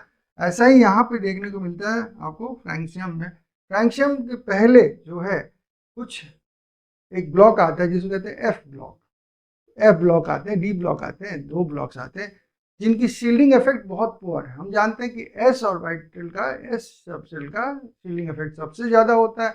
उसके बाद आ जाता है आपका सेकेंड कौन शील्डिंग इफेक्ट, तो हो जाता है आपका पी का, डी का उससे कम, और एफ का सबसे शील्डिंग इफेक्ट कम होता है। तो यहाँ पे एफ शील्डिंग इफेक्ट आ जाता है। तो शील्डिंग इफेक्ट मैंने एफ कॉन्ट्रैक्शन भी कहते हैं उसको, यानी कि वो एफ में इलेक्ट्रॉन्स तो बढ़ गए, इलेक्ट्रॉन्स बढ़ने के चलते अब क्या बढ़ गए, प्रोटॉन्स तो बढ़ गए, कितना 14 प्रोटॉन्स बढ़ेंगे, एक दो नहीं, एफ ब्लॉक के चलते। अब ये 14 प्रोटॉन जो टांग तो रहे हैं लेकिन ये शील्डिंग नहीं कर रहा ठीक से, तो अट्रैक्शन टुवर्ड्स द न्यूक्लियस बढ़ने के चलते यहाँ पे आपको एनर्जी ज़्यादा लगेगी सीजियम से। तो यहाँ पे स्पेशल के ये जस्ट ऐसे ही याद रखिएगा, हल जानते, फार्मर का हल जो होता है, फार्मर का हल, अब तो आजकल हल ही नहीं होता है, यूज़ होता है, ट्रैक्टर यूज़ होता है, लेकिन हल जैसे होता था तो प्लाउ जिसको कहते थे, तो इसी तरह का कुछ देखने में होता था। ये हो गया आपका हल शेप। उसी तरह से चले आते हैं आपके सेकंड ग्रुप, यानी कि आपके एल्कलीन अर्थ मेटल में, तो बेटा मांगे कार स्कूटर बाप राजी, आपको याद होगा। मैं सब न्यूमेरिक्स नहीं बताऊंगा, मैं जस्ट एक कर रहा हूँ, आप याद कर लीजिएगा, जरूरत नहीं है। यहाँ पर भी देखिए ये हल शेप ही है, दोनों किसान है, इसका मतलब इनमें क्या प्रॉब्लम है, तो वही बात यहाँ पर भी है। यहाँ पे आपका क्या है, बेरिलियम है, वही लॉजिक यहाँ पे भी है, मैग्नीशियम यहाँ पे नीचे जा रहे हैं तो धीरे धीरे क्या हो रहा है, आयनाइजेशन एंथैल्पी कम हो रही है, कैल्शियम यहाँ पे ऐसा, और बेरिलियम यहाँ पे, ठीक है, और ये जो है आपका रेडियम। रेडियम में देखते हैं हम लोग कि वही बात आ जाती है कि फिर एफ कॉन्ट्रैक्शन उसके पहले आ जाता है, यानी कि बहुत सारे एफ के इलेक्ट्रॉन्स आते हैं, एफ के इलेक्ट्रॉन्स आते हैं तो एफ के चलते प्रोटॉन्स भी बढ़ते हैं, प्रोटॉन्स बढ़ने के चलते अट्रैक्शन तो बढ़ती है लेकिन शील्डिंग इफेक्ट बहुत पुअर हो जाती है एफ कॉन्ट्रैक्शन के चलते, और पुल होता है न्यूक्लियस की तरफ आउटर मोस्ट इलेक्ट्रॉन का, इसलिए उसको ज़्यादा एनर्जी चाहिए, इसी से एनर्जी राइज किया बेरियम की तुलना में, बेरियम की तुलना में रेडियम में आपको ज़्यादा एनर्जी दे। ये शेप याद कर लीजिएगा तो आपको एलिमेंट्स के पॉइंट्स आपको याद नहीं करने होंगे, नाम कैसे, आपको जैसे जानना है कि सेकेंड लास्ट वाला जो है सबसे नीचे जा रहा है और लास्ट वाला थोड़ा सा ऊपर आ जा रहा है, इनसे लेकिन कम है, उसका याद रखिएगा। अब चले आते हैं यहाँ पर, कौन सा पी ग्रुप है। पी ग्रुप में एक स्पेशल है जिगजैग डब्ल्यू, ऐसे कुछ डब्ल्यू है। तो ये डब्ल्यू क्या है बताता है, तो यहाँ पे आपका बोरॉन है। उसके बाद एल्यूमिनियम कम हुआ, लेकिन आप देखोगे गैलियम का थोड़ा सा ज़्यादा हो गया, फिर इंडियम कम हुआ, और फिर आपका हीलियम का ज़्यादा हो गया। ऐसा क्यों हुआ? तो देखिए यहाँ पर आपको देखने को मिलेगा क्या, डी कॉन्ट्रैक्शन, यहाँ पे एक डी ऑर्बिटल का कॉन्ट्रैक्शन, और यहाँ पे देखने को मिलेगा, यहाँ पे देखने को मिलेगा आपको एफ कॉन्ट्रैक्शन। ठीक है, तो ये बातें जो है ये डब्ल्यू शेप देता है, इसको जस्ट डब्ल्यू के हिसाब से याद कर लीजिएगा, आपको हमेशा याद रहेगा। फिर यहाँ पे एक हल लेना है आपको और हल बना देना है ऐसे। फिर तो यहाँ पर भी आपके कार्बन, सिलिकॉन, जर्मेनियम, उसके बाद ऐसे आके टिन यहाँ पे और लेड यहाँ पर। तो लेड में फिर आपको एफ कॉन्ट्रैक्शन या एफ फोर्स शील्डिंग देखने को मिलती है, और इस तरह का शेप बनता है आयनाइजेशन एंथैल्पी का ग्राफ। बाकी जितने आपको 15 टू लेके 18 तक जो ग्रुप हैं, यानी पी ग्रुप के बाकी जो 4 ग्रुप्स हैं, उसमें बहुत इजी है कि जस्ट ऐसे लाइन टान दीजिए, ये एक सिमेट्रिकली देख रहे हैं decrease in ionisation enthalpy down the group होता है। तो ये शेप्स अगर आपको याद है तो ये नाम जस्ट नाम है, आप जस्ट पुट कर दोगे और आपको याद करने की जरूरत नहीं पड़ेगी किसकी आयनाइजेशन एंथैल्पी कम है किसकी ज़्यादा है। जब ब्लॉक एलिमेंट्स पढ़ोगे आप तब कहोगे सर आपने बहुत अच्छी चीज़ सिखाई है। हमने एस ब्लॉक का तो देख लिया ग्राफ, पी ब्लॉक का भी ग्राफ देख लिया। अब डी ब्लॉक का कैसे देखेंगे, तो डी ब्लॉक का देखने का तरीका थोड़ा सा अलग करेंगे। देखिए डी ब्लॉक जो होते हैं, हम 3 ब्लॉक्स पढ़ते हैं, आपके 3D सीरीज पढ़ते हैं, 4D सीरीज पढ़ते हैं एंड 5D सीरीज पढ़ते हैं। तो 3D में एनर्जी जो लगती है उससे कम लगती है 4D में, ठीक है। लेकिन आपका 5D में आपको ज़्यादा लगता है, इसलिए कि वहाँ पे क्या आ जाता है, फिर वही आ जाती है एफ कॉन्ट्रैक्शन, यानी कि weak force shielding of the F block आ जाता है। इसलिए आपको ज़्यादा एनर्जी देना पड़ता है इसके इलेक्ट्रॉन्स निकालने के लिए 5D के। अब देखिए यहाँ पर आपको समझ में आएगा कि ये सारे के सारे कौन से हैं, ये आपके एस ब्लॉक के 2 हैं, ये पी ब्लॉक्स के हैं, और ये जो आप देख रहे हो डी ब्लॉक का मैंने एक सीरीज बनाया है जो कि 3D है, उसके नीचे आपके 4D आएंगे, उसके नीचे 5D आएंगे। तो इस तरह से हम लोग पढ़ते हैं। लेकिन याद क्या करना है आपको कि यहाँ पे जो है ये जो 3D है, कौन सा 3D है, ये 3D है, ये 4D है, और ये 5D सीरीज है, ठीक है। तो यहाँ पे सबसे ज़्यादा एनर्जी किसको देना पड़ेगा उसके इलेक्ट्रॉन्स को निकालने के लिए, तो 3D को। कम किस सबसे ज़्यादा देना पड़ेगा किसको, सबसे ज़्यादा देना पड़ेगा 5D को। 3D को एक चिड़िया जैसे समझिए ना, ये जैसे लगे चिड़िया उड़ रही है ऐसे, तो ये 3D हो गया आपका, ये हो गया 4D और ये हो गया 5D। तो 5D को सबसे ज़्यादा एनर्जी देना क्योंकि यहाँ पे एफ कॉन्ट्रैक्शन देखने को मिलती है, यानी force shielding of the F block देखने को मिलता है। और बाकी आप समझ जा रहे हो कि लोअर जा रहे हैं ना, इधर से नीचे उतर रहे हैं, तो कम होना चाहिए। तो 3 से D से 4D कम हुआ, लेकिन 5D बढ़ गया केवल कॉन्ट्रैक्शन के चलते। अब देखिए मैं कुछ स्पेशल केसेस जो डिस्कस किया और एक्स्ट्रा भी डिस्कस करूँगा, कि मैंने कहा कि नाइट्रोजन का जो है आयनाइजेशन एंथैल्पी ऑक्सीजन से ज़्यादा है। क्यों है, हाफ फिल्ड था नाइट्रोजन तो मिट्टी बन गई थी। ठीक उसी तरह से नाइट्रोजन के नीचे आपका फॉस्फोरस आ जाता है, तो उसका भी सल्फर से जो है क्या होता है, आयनाइजेशन एंथैल्पी ज़्यादा होता है। एस का एसिड से ज़्यादा होता है। एक ही रीज़न है सबका कि हाफ फिल्ड ऑर्बिटल है उनके पास और सारे के सारे स्टेबल हो जाते हैं। उसी तरह हमने देखा था कि बी का जो है बी से जो है आयनाइजेशन एंथैल्पी ज़्यादा है। एम का हमने देखा था क्या है, एल से ज़्यादा है, करके देखा था क्वेश्चन। सी का जी से यानी कैल्शियम का गैलियम से ज़्यादा। ऐसा क्यों है कि वो लोग कंप्लीटली फिल्ड ऑर्बिटल्स हैं, स्टेबल हैं, स्टेबल होने के चलते और एक बात तो ये आ गई, और दूसरी है कि इनके पास में क्या हो रहा है, शील्डिंग इफेक्ट आ जाता है, पेनिट्रेशन इफेक्ट भी कहते हैं। शील्डिंग नहीं होगी, पेनिट्रेशन होगी। पेनिट्रेशन जो होगी तो क्या देगा, एडजेसेंट जो नॉर्मल एलिमेंट्स है उसमें ये डिफरेंस आ जाएगा। क्या डिफरेंस आ जाएगा, जैसे मान लीजिए यहाँ पे आप देख पा रहे हो क्या है, हम बताएं नाइट्रोजन का एनर्जी ज़्यादा है किससे, ऑक्सीजन से। फॉस्फोरस का सल्फर से। एस का ऐसी ये पूरा क्यों है ऐसे, यहाँ पे हाफ फील्ड आपको ऑर्बिटल्स देखने को मिलते हैं। बी का ज़्यादा है किससे, बी से। एम जी का ज़्यादा है ए एल से। सी ए का ज़्यादा है गैलियम से। क्यों है, क्योंकि ये कंप्लीटली फील्ड है, ये हाफ फील्ड है। तो ये कंप्लीटली फील्ड भी हो जाता है तो ये क्या कर रहे हैं, यहाँ पे पेनिट्रेशन है, यहाँ पे पेनिट्रेशन, यहाँ पे शील्डिंग इफेक्ट आ जाता है ना। एस वाला जो यहाँ पे सब शेल है ऑर्बिटल है वो भी तो शील्डिंग करने लगता है, इसको फ्री कर देता है इलेक्ट्रॉन को। यहाँ पर क्या होता है, हाफ फील्ड है एक्चुअली, तो यहाँ पे शील्डिंग इफेक्ट उतना काम नहीं करता है। यहाँ पे स्टेबिलिटी की बात आ गई है, तो ये बात आपको दिमाग में रखनी होगी। और आपको पर्टिकुलरली मैं डी ब्लॉक की बात कर रहा हूँ, उसमें आपको याद करना होगा ये जो रेड कलर आप देख रहे हो, टाइटेनियम, वेनेडियम, वेनेडियम और क्रोमियम एंड निकल, तो ये जो है चारों, इनके जो है ionization enthalpy increases down the group. इनके नीचे जाओगे आप, आयनाइजेशन एंथैल्पी बढ़ती है, आयनाइजेशन एंथैल्पी बढ़ती है डाउन द ग्रुप। इनके ग्रुप के नीचे आयनाइजेशन एंथैल्पी बढ़ती है, किसके, T I V C R का, ठीक है, T I V C R का, ये याद रखिएगा, दिमाग में बैठा लीजिएगा। अब देखिए, आप ऐसे देखिएगा तो आप जाओगे तो क्या होगा, आयनाइजेशन एंथैल्पी बढ़ेगी या घटेगी। तो आप जानते हो कि कॉपर से यहाँ पे तो इलेक्ट्रॉन्स बढ़ते जा रहे हैं ना, तो एक तरह से पीरियड ही पकड़िए, तो पीरियड में आपका क्या होगा, जिंक का जो है ज़्यादा होगा कॉपर से, ठीक है।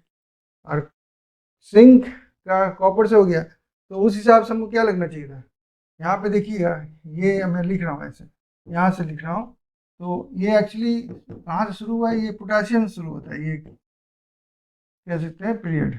उसके बाद पोटासियम के बाद में कैल्शियम आता है, उसके बाद चला आता है आपका ये ब्लॉक, कौन सा, D block, S C T I V C R M N F E C O N I C U Z N, और उसके बाद आता है गैलियम, गैलियम आता है उसके बाद, ठीक है। मैं उसके बाद नहीं लिख रहा हूँ, जरूरत नहीं है, gallium, germanium and so on. तो यहाँ पे देखिए हम लोग क्या कह रहे हैं, जैसे इधर जाना चाहिए, क्या होना चाहिए था, एनर्जी बढ़ना चाहिए था, एनर्जी बढ़ना चाहिए था। लेकिन आप देखिए यहाँ पर Zn से तो कॉपर का, तो ये तो ठीक है, ऐसे होना चाहिए था, और यहाँ पर भी तो ऐसे होना चाहिए था, नहीं। आप देखोगे Zn का कॉपर से तो ज़्यादा है, लेकिन गैलियम से क्या है, कॉपर से ज़्यादा है, गैलियम से भी ज़्यादा है, गैलियम का ज़्यादा नहीं है, गैलियम से ज़्यादा है, गैलियम का ज़्यादा होना चाहिए Zn का, ऐसे होना चाहिए था ना, गैलियम मोर, उसके बाद Zn, और उसके बाद कॉपर होना चाहिए। लेकिन ऐसे नहीं हो गया, जब आप दो एलिमेंट के बीच में एक डी ब्लॉक पाते हो ना, तो ये सिस्टम बदल जाता है, this is not greater than this, उल्टा हो जाता है। ऐसे मत समझो, ये वाला याद ही कर लो आप, गैलियम के पास यहाँ पे जो गैलियम आ रहा है यहाँ ना, उसकी एनर्जी ज़्यादा होनी चाहिए थी, लेकिन वो कम है। ऐसे भी हम देख रहे हैं कि क्यों यहाँ सिमेट्री है तो कम ही है, और यहाँ पे और भी ज़्यादा कम क्यों हो जा रहा है, इलेक्ट्रॉन्स बढ़े हैं ना डी ब्लॉक में। डी ब्लॉक में इलेक्ट्रॉन्स बढ़ना मतलब क्या हुआ, डी ब्लॉक्स में इलेक्ट्रॉन बढ़ जाना है, यानी कि प्रोटॉन्स भी बढ़ना। प्रोटॉन्स बना क्या हुआ, न्यूक्लियर चार्ज बनना। न्यूक्लियर चार्ज में तो इनकी एनर्जी ज़्यादा होंगे, इनको निकालने का एनर्जी ज़्यादा, क्योंकि अट्रैक्शन ज़्यादा हो गया। जबकि और यहाँ पे जो है वो क्या हो गया, इलेक्ट्रॉन बाहर में निकल गया, ये तो सिमेट्री हो गया ना। यहाँ पर दसों के दसों इलेक्ट्रॉन जो है Zn में क्या होगा, डी ब्लॉक 3D ब्लॉक बढ़ जाएगा आपका Zn में, 1 2 3 4, इसमें 10 है ना, तो ऐसे बढ़ जाएगा, तो स्टेबल कंडीशन भी हो गया ना उसका। इस स्टेबल कंडीशन के चलते जो प्रॉब्लम यहाँ पे थी वही प्रॉब्लम यहाँ पर भी आ गई, तो इसके चलते इसकी एनर्जी गैलियम से भी ज़्यादा होगी। तो कैल्शियम की भी गैलियम से ज़्यादा होती है, जिंक की भी ज़्यादा होती है। जिंक की नॉर्मल बेस से तो कॉपर से ज़्यादा होनी चाहिए, वो बात सही है, लेकिन गैलियम से भी ज़्यादा होती है। गैलियम अगर मैं लिखता हूँ यहाँ पे, तो गैलियम से भी ज़्यादा होती है इस जिंक की, और इधर कॉपर से भी ज़्यादा होती है। ये मैं समझाने की कोशिश कर रहा था। क्योंकि ऐसे जनरली तो हम देखते हैं कि आयनाइजेशन एंथैल्पी जो है across the period from left to right increase करती है बिकॉज ऑफ जेफ, तो जेफ के चलते बढ़ रही है। लेकिन सिमेट्री एंड अनसिमेट्रिकल जो ये अरेंजमेंट है वो भी देखना बहुत जरूरी हो जाता है। देखिए जनरली हम लोग ionisation enthalpy and ionisation energy interchangeably use कर लेते हैं दोनों वर्ड्स को, जैसे मैंने भी यूज किया, आप देखे होंगे ये लेक्चर के शुरू में मैंने कभी एंथैल्पी कहा कभी एनर्जी कहा। तो ऐसा क्यों करते हैं, क्योंकि एक्चुअली अगर दोनों का कंपैरिजन नहीं करना हो तो उससे मैंने कहना मतलब आप कैलकुलेशन करोगे तो ऑलमोस्ट सेम रिजल्ट्स आते हैं, सिमिलर रिजल्ट्स, सेम नहीं कहेंगे सिमिलर रिजल्ट्स आते हैं। जैसे मान लीजिए आयनाइजेशन एंथैल्पी एक्चुअली किस पर डिपेंड करता है, आप जान गए हो, जेफ पर और एन पर डिपेंड करता है। जबकि जो आयनाइजेशन एनर्जी है उसमें जेफ एंड एन पर तो डिपेंड करता है, function of Zeff and n तो है, साथ ही साथ टेम्परेचर का भी है। टेम्परेचर एक मेंशन कर दिया जाता है, तो टेम्परेचर का फैक्टर ऐड कर देंगे तब जाकर आपको क्या मिलेगा, आयनाइजेशन एनर्जी मिलेगी। टेम्परेचर का फैक्टर नहीं ऐड करोगे तो आयनाइजेशन एंथैल्पी मिलेगी। अब इसको मैं समझाता हूँ। देखिए एक्चुअली टेम्परेचर अगर दिया रहेगा तो आयनाइजेशन एंथैल्पी तो आपका आई होता है, ठीक है। तो ये जो है आयनाइजेशन एनर्जी इसको कहते हैं, आयनाइजेशन एनर्जी ये आई है, वन नहीं है, ठीक है। तो इसको इसमें हम लोग ऐड करें क्या, 5/2 RT, ठीक है। ये है 1 मोल ऑफ आइडियल गैस का काइनेटिक एनर्जी।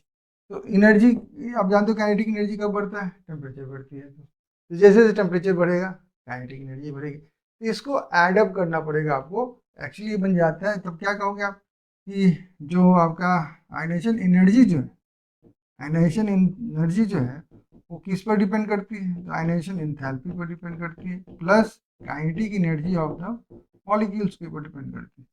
तो यहाँ पे काइनेटिक एनर्जी कब देखोगे आप, जब टेम्परेचर मेंशन्ड होगा तब देखोगे ना, नहीं दिया हुआ तो बस इसी को लोगे आप। तो आप तब सिमिलर पकड़ सकते हो कि हाँ, कभी कभी क्या होता है लो टेम्परेचर, रूम टेम्परेचर आप ले लोगे ना, तो रूम टेम्परेचर में आप बस यही लिखोगे, ionisation enthalpy is almost equal to ionisation enthalpy is equal to almost ionisation energy. या बहुत लो कर दिया जाए रूम टेम्परेचर, या लो टेम्परेचर दे दिया, रूम टेम्परेचर ही पकड़ लो कि रूम टेम्परेचर कर दिया हुआ है आपको, तो आपको चिंता करने की जरूरत नहीं है कि आयनाइजेशन एंथैल्पी क्या है एंड आपका आयनाइजेशन एनर्जी क्या है, क्योंकि तब हम लोग काइनेटिक एनर्जी उसको मिनिमाइज कर लेते हैं, इसको मिनिमम मानते हैं, और तब इसको हम रिलेट कर सकते हैं ionization enthalpy ionisation energy same है। नहीं रियलिटी में क्या सेम है, नहीं, लेकिन हम लोग एज्यूम कर लेते हैं क्योंकि कहीं कहीं आकर ये नॉर्मल टेम्परेचर पर ही काम करते हैं, रूम टेम्परेचर पर तो उस समय ये आपका यही देता है। चलिए PYQ देखते हैं क्या कह रहा है क्वेश्चन, कि कह रहा है the correct order of the first ionisation enthalpy for the given elements क्या क्या है, तो ये है एलिमेंट्स। एलिमेंट्स क्या लग रहे हैं, ये आपके फर्स्ट पीरियड या सेकंड पीरियड। सेकंड पीरियड क्या है, फर्स्ट पीरियड में कौन होते हैं, हाइड्रोजन एंड हीलियम केवल होते हैं। सेकंड पीरियड में कौन कौन होते हैं, तो lithium, beryllium, boron, carbon, nitrogen, oxygen, fluorine, neon. और मैंने बताया था कि दो के आयनाइजेशन एंथैल्पी ज़्यादा होते हैं, बेरिलियम और नाइट्रोजन का। यहाँ पे क्या है, ये फुल फिल्ड है एस ऑर्बिटल, और यहाँ पे हाफ फील्ड आपके, फुल फील्ड तो एस ऑर्बिटल है, हाफ फील्ड आपका पी ऑर्बिटल है। तो इसके चलते इसकी एनर्जी हाई हो जाती है, ये बात आपको मैंने समझा दी है, स्टेबिलिटी बढ़ जाती है इन दोनों की। अब हम देखते हैं क्या लिखा हुआ, तो सी का लेस देन एफ, ठीक है, लेस देन एफ, और एफ का लेस देन एन, नहीं एफ का लेस देन एन नहीं होता है, ये केवल एडिशन वाले के, ये दोनों के बीच में ही बात होगी, तो इससे ज़्यादा नहीं है, ठीक है। तो और उसके बाद कह रहे हैं ऑक्सीजन का ज़्यादा नाइट्रोजन से नहीं, नाइट्रोजन ऐसे होता है ना, ऐसे हो जाता है, यहाँ पे ऐसे हो जाता है, ये हम समझा दिए। होना चाहिए था कैसे, ऐसे ना होना चाहिए था सब, ठीक है, लेकिन यहाँ पे आपको स्पेशल केसेस देखने को मिलते हैं। ये जैसे यहाँ पे oxygen is greater than nitrogen, ये गलत हो गया। अब चलिए यहाँ पे क्या लिया, oxygen is greater than fluorine, गलत हो गया। यहाँ पे fluorine is greater than oxygen, ठीक है, ग्रेटर देन नाइट्रोजन, ऑक्सीजन का नाइट्रोजन से कहाँ से ग्रेटर हो सकता है, तो यहाँ पे क्या हो जाएगा, carbon is less than oxygen, ठीक है। ऑक्सीजन से कम है, नाइट्रोजन का उससे ज़्यादा है, नाइट्रोजन उसके बाद क्लोरीन। तो डी ऑप्शन आपका राइट ऑप्शन बन जाता है। ये चीज़ आप लर्न कर लीजिए, बहुत ईजी है। अब इस क्वेश्चन देखते हैं, इस क्वेश्चन में क्या लिखा हुआ है, which of the following atoms has the highest first ionisation enthalpy. अब देखिए ये कौन सा है लाइन, बता सकते हो आप? ये फर्स्ट ग्रुप के, ये तीन देख रहे हैं नीचे के, आप फर्स्ट ग्रुप के कौन से? लीना का रब से फरियाद, ठीक है।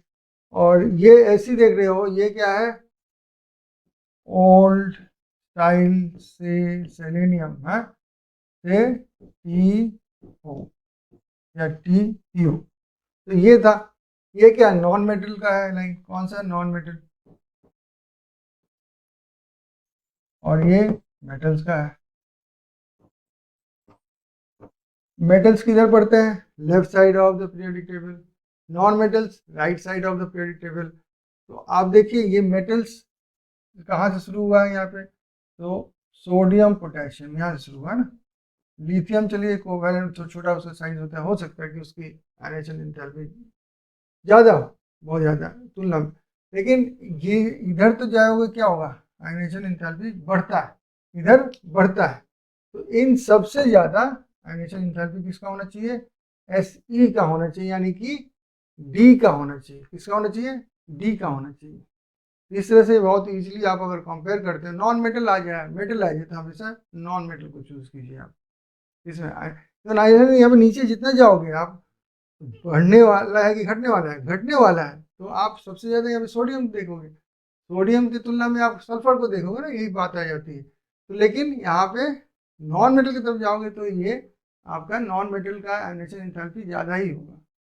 चलिए समझते हैं आयनाइजेशन एंथैल्पी एक्चुअली कैसे हम लोग कैलकुलेट करते हैं और कैसे समझें कि इलेक्ट्रॉन कहाँ है इन द एटम्स शेल। तो देखें समझे, कह रहे 5 successive ionisation enthalpies of an element are 800।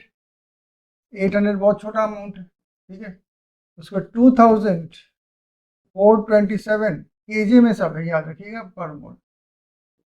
उसके बाद है 3658, उसके बाद है 52,024, और उसके बाद 82,824, सब केजी किलो जूल पर मोल है। अब पूछ रहा है कि find the number of valence electrons. अब मान लीजिए सबसे बाहर वाला इलेक्ट्रॉन में शेल पकड़ लेता हूँ, ये ऑर्बिट पकड़ लेता हूँ, और मानता हूँ इसमें इलेक्ट्रॉन्स कितने हो खोजना है मुझे। तो पहला इलेक्ट्रॉन होगा तभी तो इसको हम दिए, तो ये पहला इलेक्ट्रॉन जो है आपका यहाँ पर, ये कहाँ? यहाँ ये इलेक्ट्रॉन निकला। तो कितना हमको एनर्जी देना पड़ा इसको निकालने के लिए? 800 जी, ठीक है।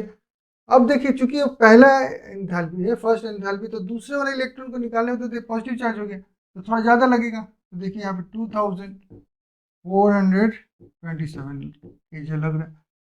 तो दो और निकल जाएंगे तो तीसरे वाले में तो और ज़्यादा लगेगा। मान लीजिए इसमें ये लगा 3658, यहाँ तक तो समझ में आ गया। तो क्योंकि एक इलेक्ट्रॉन निकाल दे रहे हैं तो पॉजिटिव चार्ज बढ़ जा रही है, आयनिक हो जा रहा है, तो इलेक्ट्रॉन को देना नहीं चाहता है, तो इसलिए एनर्जी और ज़्यादा दे रहा है, और ज़्यादा दे रहा है। तो ये फर्स्ट एंथैल्पी हो गया, ये फर्स्ट एंथैल्पी हो गया, इस आयोनाइजेशन एंथैल्पी, ये सेकंड हो गया, और ये थर्ड हो गया। अब चलते हैं नेक्स्ट। नेक्स्ट देखिए यहाँ पे यहाँ पर जब तीसरा निकाल रहे थे वो कठिन है निकालना, है ना। तो केवल 3658 केजी लगा है, ठीक है। लेकिन जब हम फोर्थ निकालने जा रहे हैं, फोर्थ निकालने जा रहे हैं तो कितना 52,000 लग रहा है। 52,000 क्या आपका अज्यूम कर सकते हैं कि यहीं इसी ऑर्बिट में कहीं होगा? जंप हुआ ना, एनर्जी क्यों जंप, इतना कितना ज़्यादा हाई एनर्जी क्यों लग रही है? क्योंकि ये जो इलेक्ट्रॉन है कहीं यहाँ पे होगा इनर ऑर्बिट में, उसको निकालने में तो ज़्यादा एनर्जी लगेगी ना। तो उसमें लग रहा है 52,024 केजी, क्योंकि बहुत ज़्यादा है, ठीक है। तो ये हो ही नहीं सकता आउटर मोस्ट ऑर्बिट में। तो आउटर मोस्ट ऑर्बिट में कितने हैं इलेक्ट्रॉन्स? 3 इलेक्ट्रॉन्स है। तो तो find the number of valence electron. तो आउटर मोस्ट इलेक्ट्रॉन में जो आउटर मोस्ट ऑर्बिट में जो इलेक्ट्रॉन्स होते हैं उसी को हम लोग वैलेंस इलेक्ट्रॉन्स कहते हैं। तो ये 3 इलेक्ट्रॉन्स है in the outer most orbit. तो 3 वैलेंस इलेक्ट्रॉन्स हो गए यहाँ पे, कितने 3 वैलेंस इलेक्ट्रॉन्स। क्लियर हुआ कॉन्सेप्ट? नेक्स्ट क्वेश्चन देखते हैं क्या क्वेश्चन है। कह रहा था element having greatest difference between its first and second ionization energy. तो first and second ionization energy कब ज़्यादा बढ़ जाता है? अभी देखिए शेल बदलने पर ना, कि आउटर शेल से और एक पेनल्टीमेट शेल में चले आते हैं, अल्टीमेट शेल से तो एनर्जी बहुत जाती है। अभी देखिए हम कहाँ 3000 समथिंग था, वहाँ पे 52,000 समथिंग हो गया, जैसे पेनल्टीमेट शेल का एक इलेक्ट्रॉन निकालने जा रहे हैं। तो शेल चेंज होगा, आप समझिए, तो एनर्जी ज़्यादा लगेगा सेकेंड आयनाइजेशन करते समय अगर शेल चेंज हो जाता है। तो देखिए यहाँ पे कैल्शियम का आपका पहले देखते हैं। तो कैल्शियम में आप जानते हो क्या होता है, कैल्शियम का एक शेल 2, उसके बाद 8, 10 हो गए, उसके बाद फिर 8, 1 2 3 4 5 6 7 8, तो कितना हो गया 18। और आउटर मोस्ट शेल में कितने उसके हैं, 2 है, ठीक है। ये कैल्शियम का था, इसका कैल्शियम का एक निकालोगे, दूसरा भी आपका कहाँ है उसी शेल में, तो वो भी निकाल लोगे आप। पोटेशियम के लिए देखते हैं। तो पोटेशियम जैसे इसके भी पहले आता है ना, तो ये हो गया आपका उसका न्यूक्लियस। तो यहाँ पे 2, यहाँ पे 1 2 3 4 5 6 7 8, और ये आउटर मोस्ट ऑर्बिट हो गया इसका। तो आउटर मोस्ट ऑर्बिट में, आउटर मोस्ट नहीं 8 हुआ, 10 हुआ, 18, 1 2 3 4 5 6 7 8, 18 हो गया। और पोटेशियम के लिए और एक ऑर्बिट ये लगेगा, ठीक है।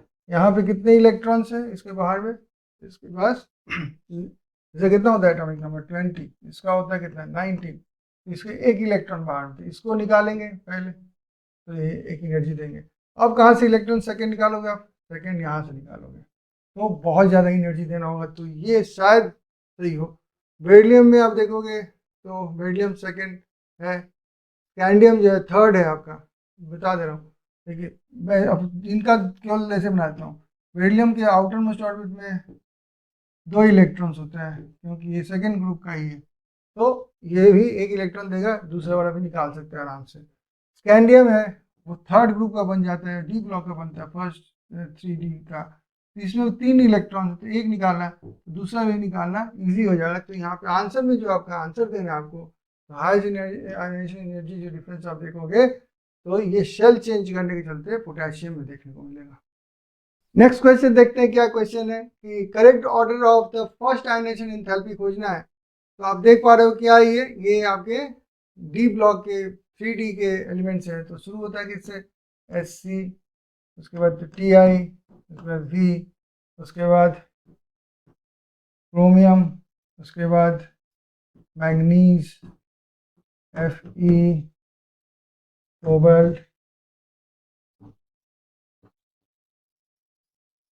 NiCu, Zn, ये O है, ठीक है। तो 1 2 3 4 5 6 7 8 9 10। मैंने बताया था कि जिंक जो है ये कंप्लीट डी ऑर्बिटल अपना फुल कर देता है, ये याद रखिएगा पहले। तो यहाँ पे इलेक्ट्रॉन जो है इसका एटॉमिक नंबर जो है 30 होता है, तो डी ब्लॉक में 10 इसके फिलअप हो जाते हैं। ये डी यहाँ से D1 शुरू होता है, 3D1 भरता है यहाँ पे 3V1 भरता है, यहाँ पे 3D2 भरता है, यहाँ पे 3D3, इस तरह से हम लोग जाते हैं, और यहाँ पे 3D10 भरता है, ठीक है। इस तरह से हम लोग भरते हैं, ठीक है। तो ये देखिए 10 इलेक्ट्रॉन्स भर गए 3D में। अब एनर्जी सबसे ज़्यादा किसको लगनी चाहिए, इसी को लगनी चाहिए सबसे ज़्यादा तुलना में। अब ये जिस ऑप्शन में होगा उसको ले लेंगे। यहाँ पे देखिए निकल को पहले दे दिया है, बाद में दे दिया लास्ट में, तो होगा नहीं। यहाँ पे Zn को पहले दे दिए तो होगा ही नहीं, Zn को यहाँ पे भी निकल से पहले देता होगा नहीं। Zn सबसे नीचे होना चाहिए, उसके बाद देख लीजिए बैठ जाता है कि नहीं आपका Zn। उसमें निकल आता है, उसमें मैंगनीज आता है, उसमें Ti आता है। तो ये आंसर आपका डी ऑप्शन राइट हो जाता है। ये जस्ट याद कर लीजिए इसको, मैंने तो कहा 30 तक अब याद कर लेना होगा आपको एलिमेंट। चलते नेक्स्ट क्वेश्चन देखते हैं क्या क्वेश्चन।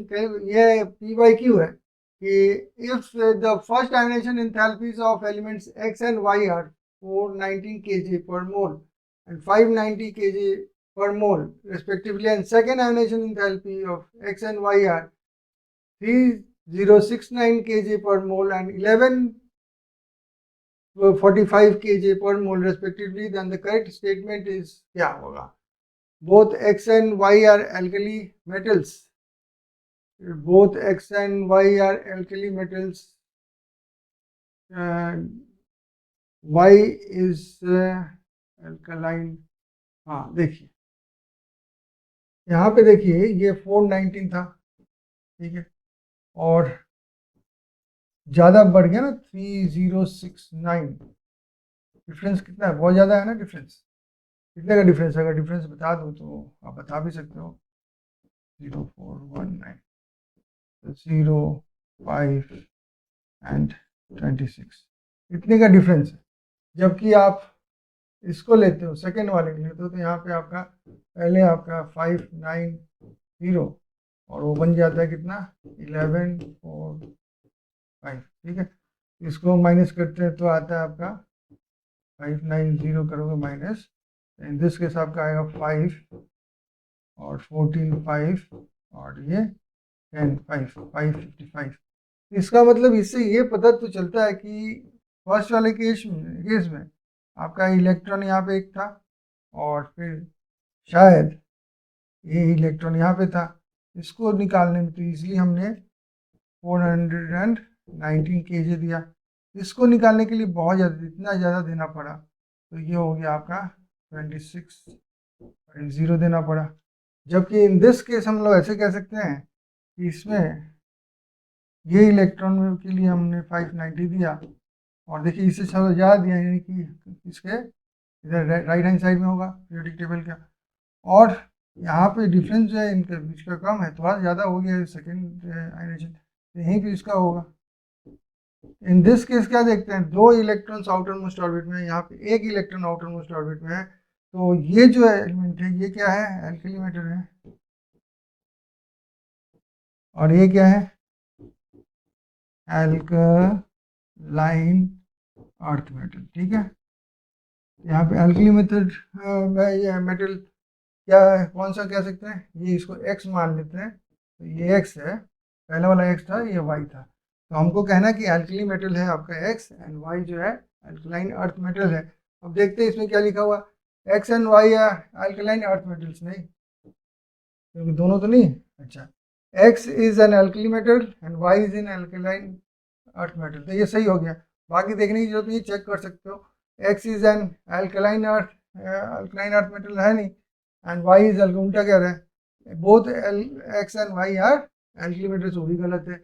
इस तरह से हम लोग जज कर सकते हैं अपना देखकर। आप कहोगे कि सर उसमें 52 था, वो तो एक हाइपोथेटिकल हम लोग क्वेश्चंस लेते हैं।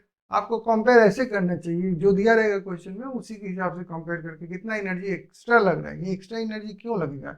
यहाँ 555 लग रहा है, मैंने 500 पकड़िए, मैंने 600 ही पकड़ लीजिए, ये 2600 है, तो 2000 क्यों लग रहा है? 2000 जरूर यहाँ पे सेल की चेंजिंग हुई है। नेक्स्ट पी बाई क्यू देखते हैं क्या लिखा हुआ है। कह रहा है from the following pairs of ions which one is not iso electronic. Iso electronic का मतलब आप पहले समझते हो कि नहीं, जानना पड़ेगा आपको। आइसो इलेक्ट्रॉनिक का मतलब होता है नंबर ऑफ क्या, इलेक्ट्रॉन्स सेम होना, नॉट प्रोटॉन्स। तो यहाँ पे देखिए Fe2+ दिया हुआ है, यहाँ पे Mn2+ दिया हुआ है। ये लोग क्या आइसो हो सकते हैं? नहीं हो सकते। मैं बता दूं कैसे होगा। फिर यहाँ पे देखिए, पहले तो सोडियम और मैग्नीशियम देखते हैं।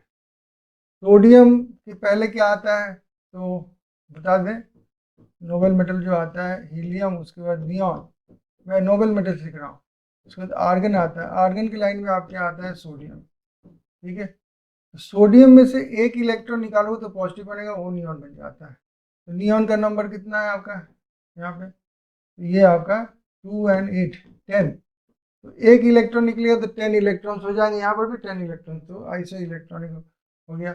और Mg Mg में से 2 इलेक्ट्रॉन निकलेंगे तो 2 प्लस बनेगा, तो 2 भी बन जाएगा 10, तो ये तो आइसो इलेक्ट्रॉनिक है।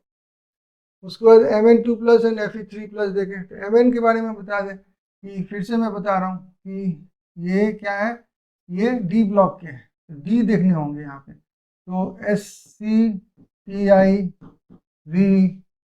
उसके बाद PR, Mn, Fe,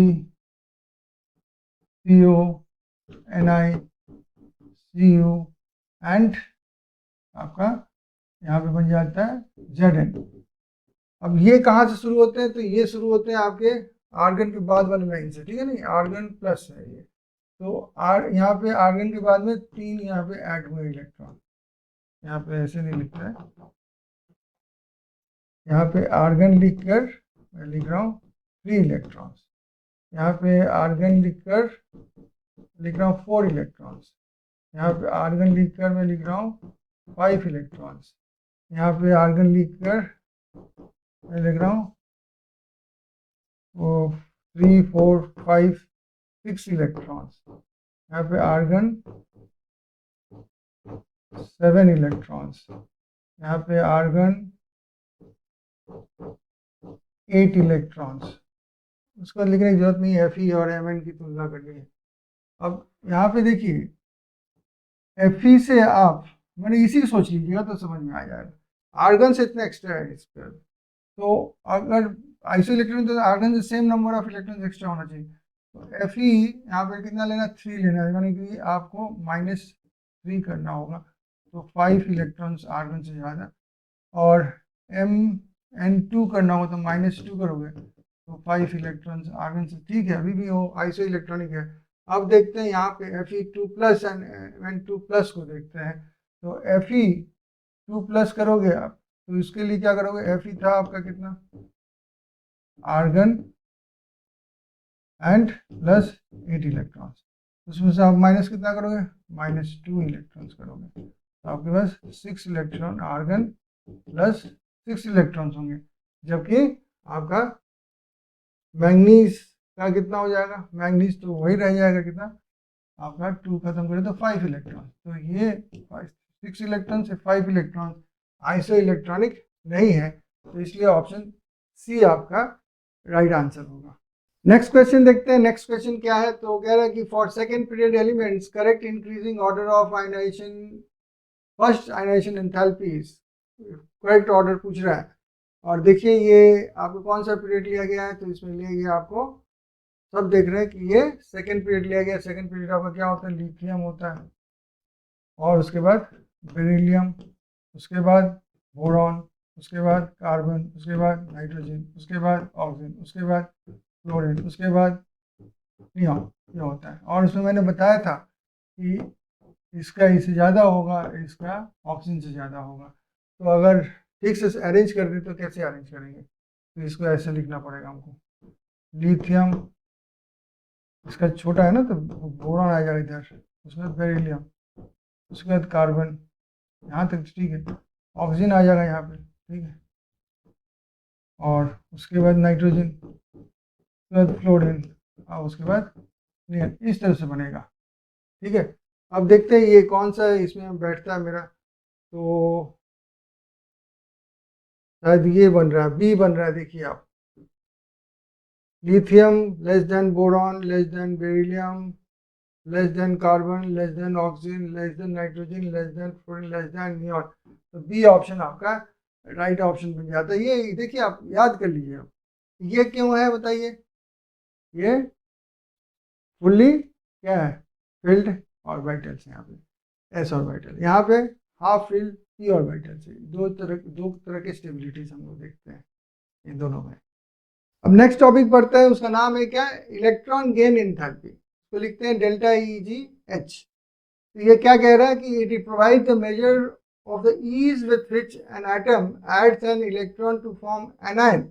हम लोग देखें कि आयनाइजेशन एंथैल्पी में क्या हो रहा था, एक गैसियस एटम था, वो अपना एक इलेक्ट्रॉन निकाल रहा था, कैटायन बन रहा था, यानी कि उसको एनर्जी देकर उसके एक इलेक्ट्रॉन भगाया जा रहा था।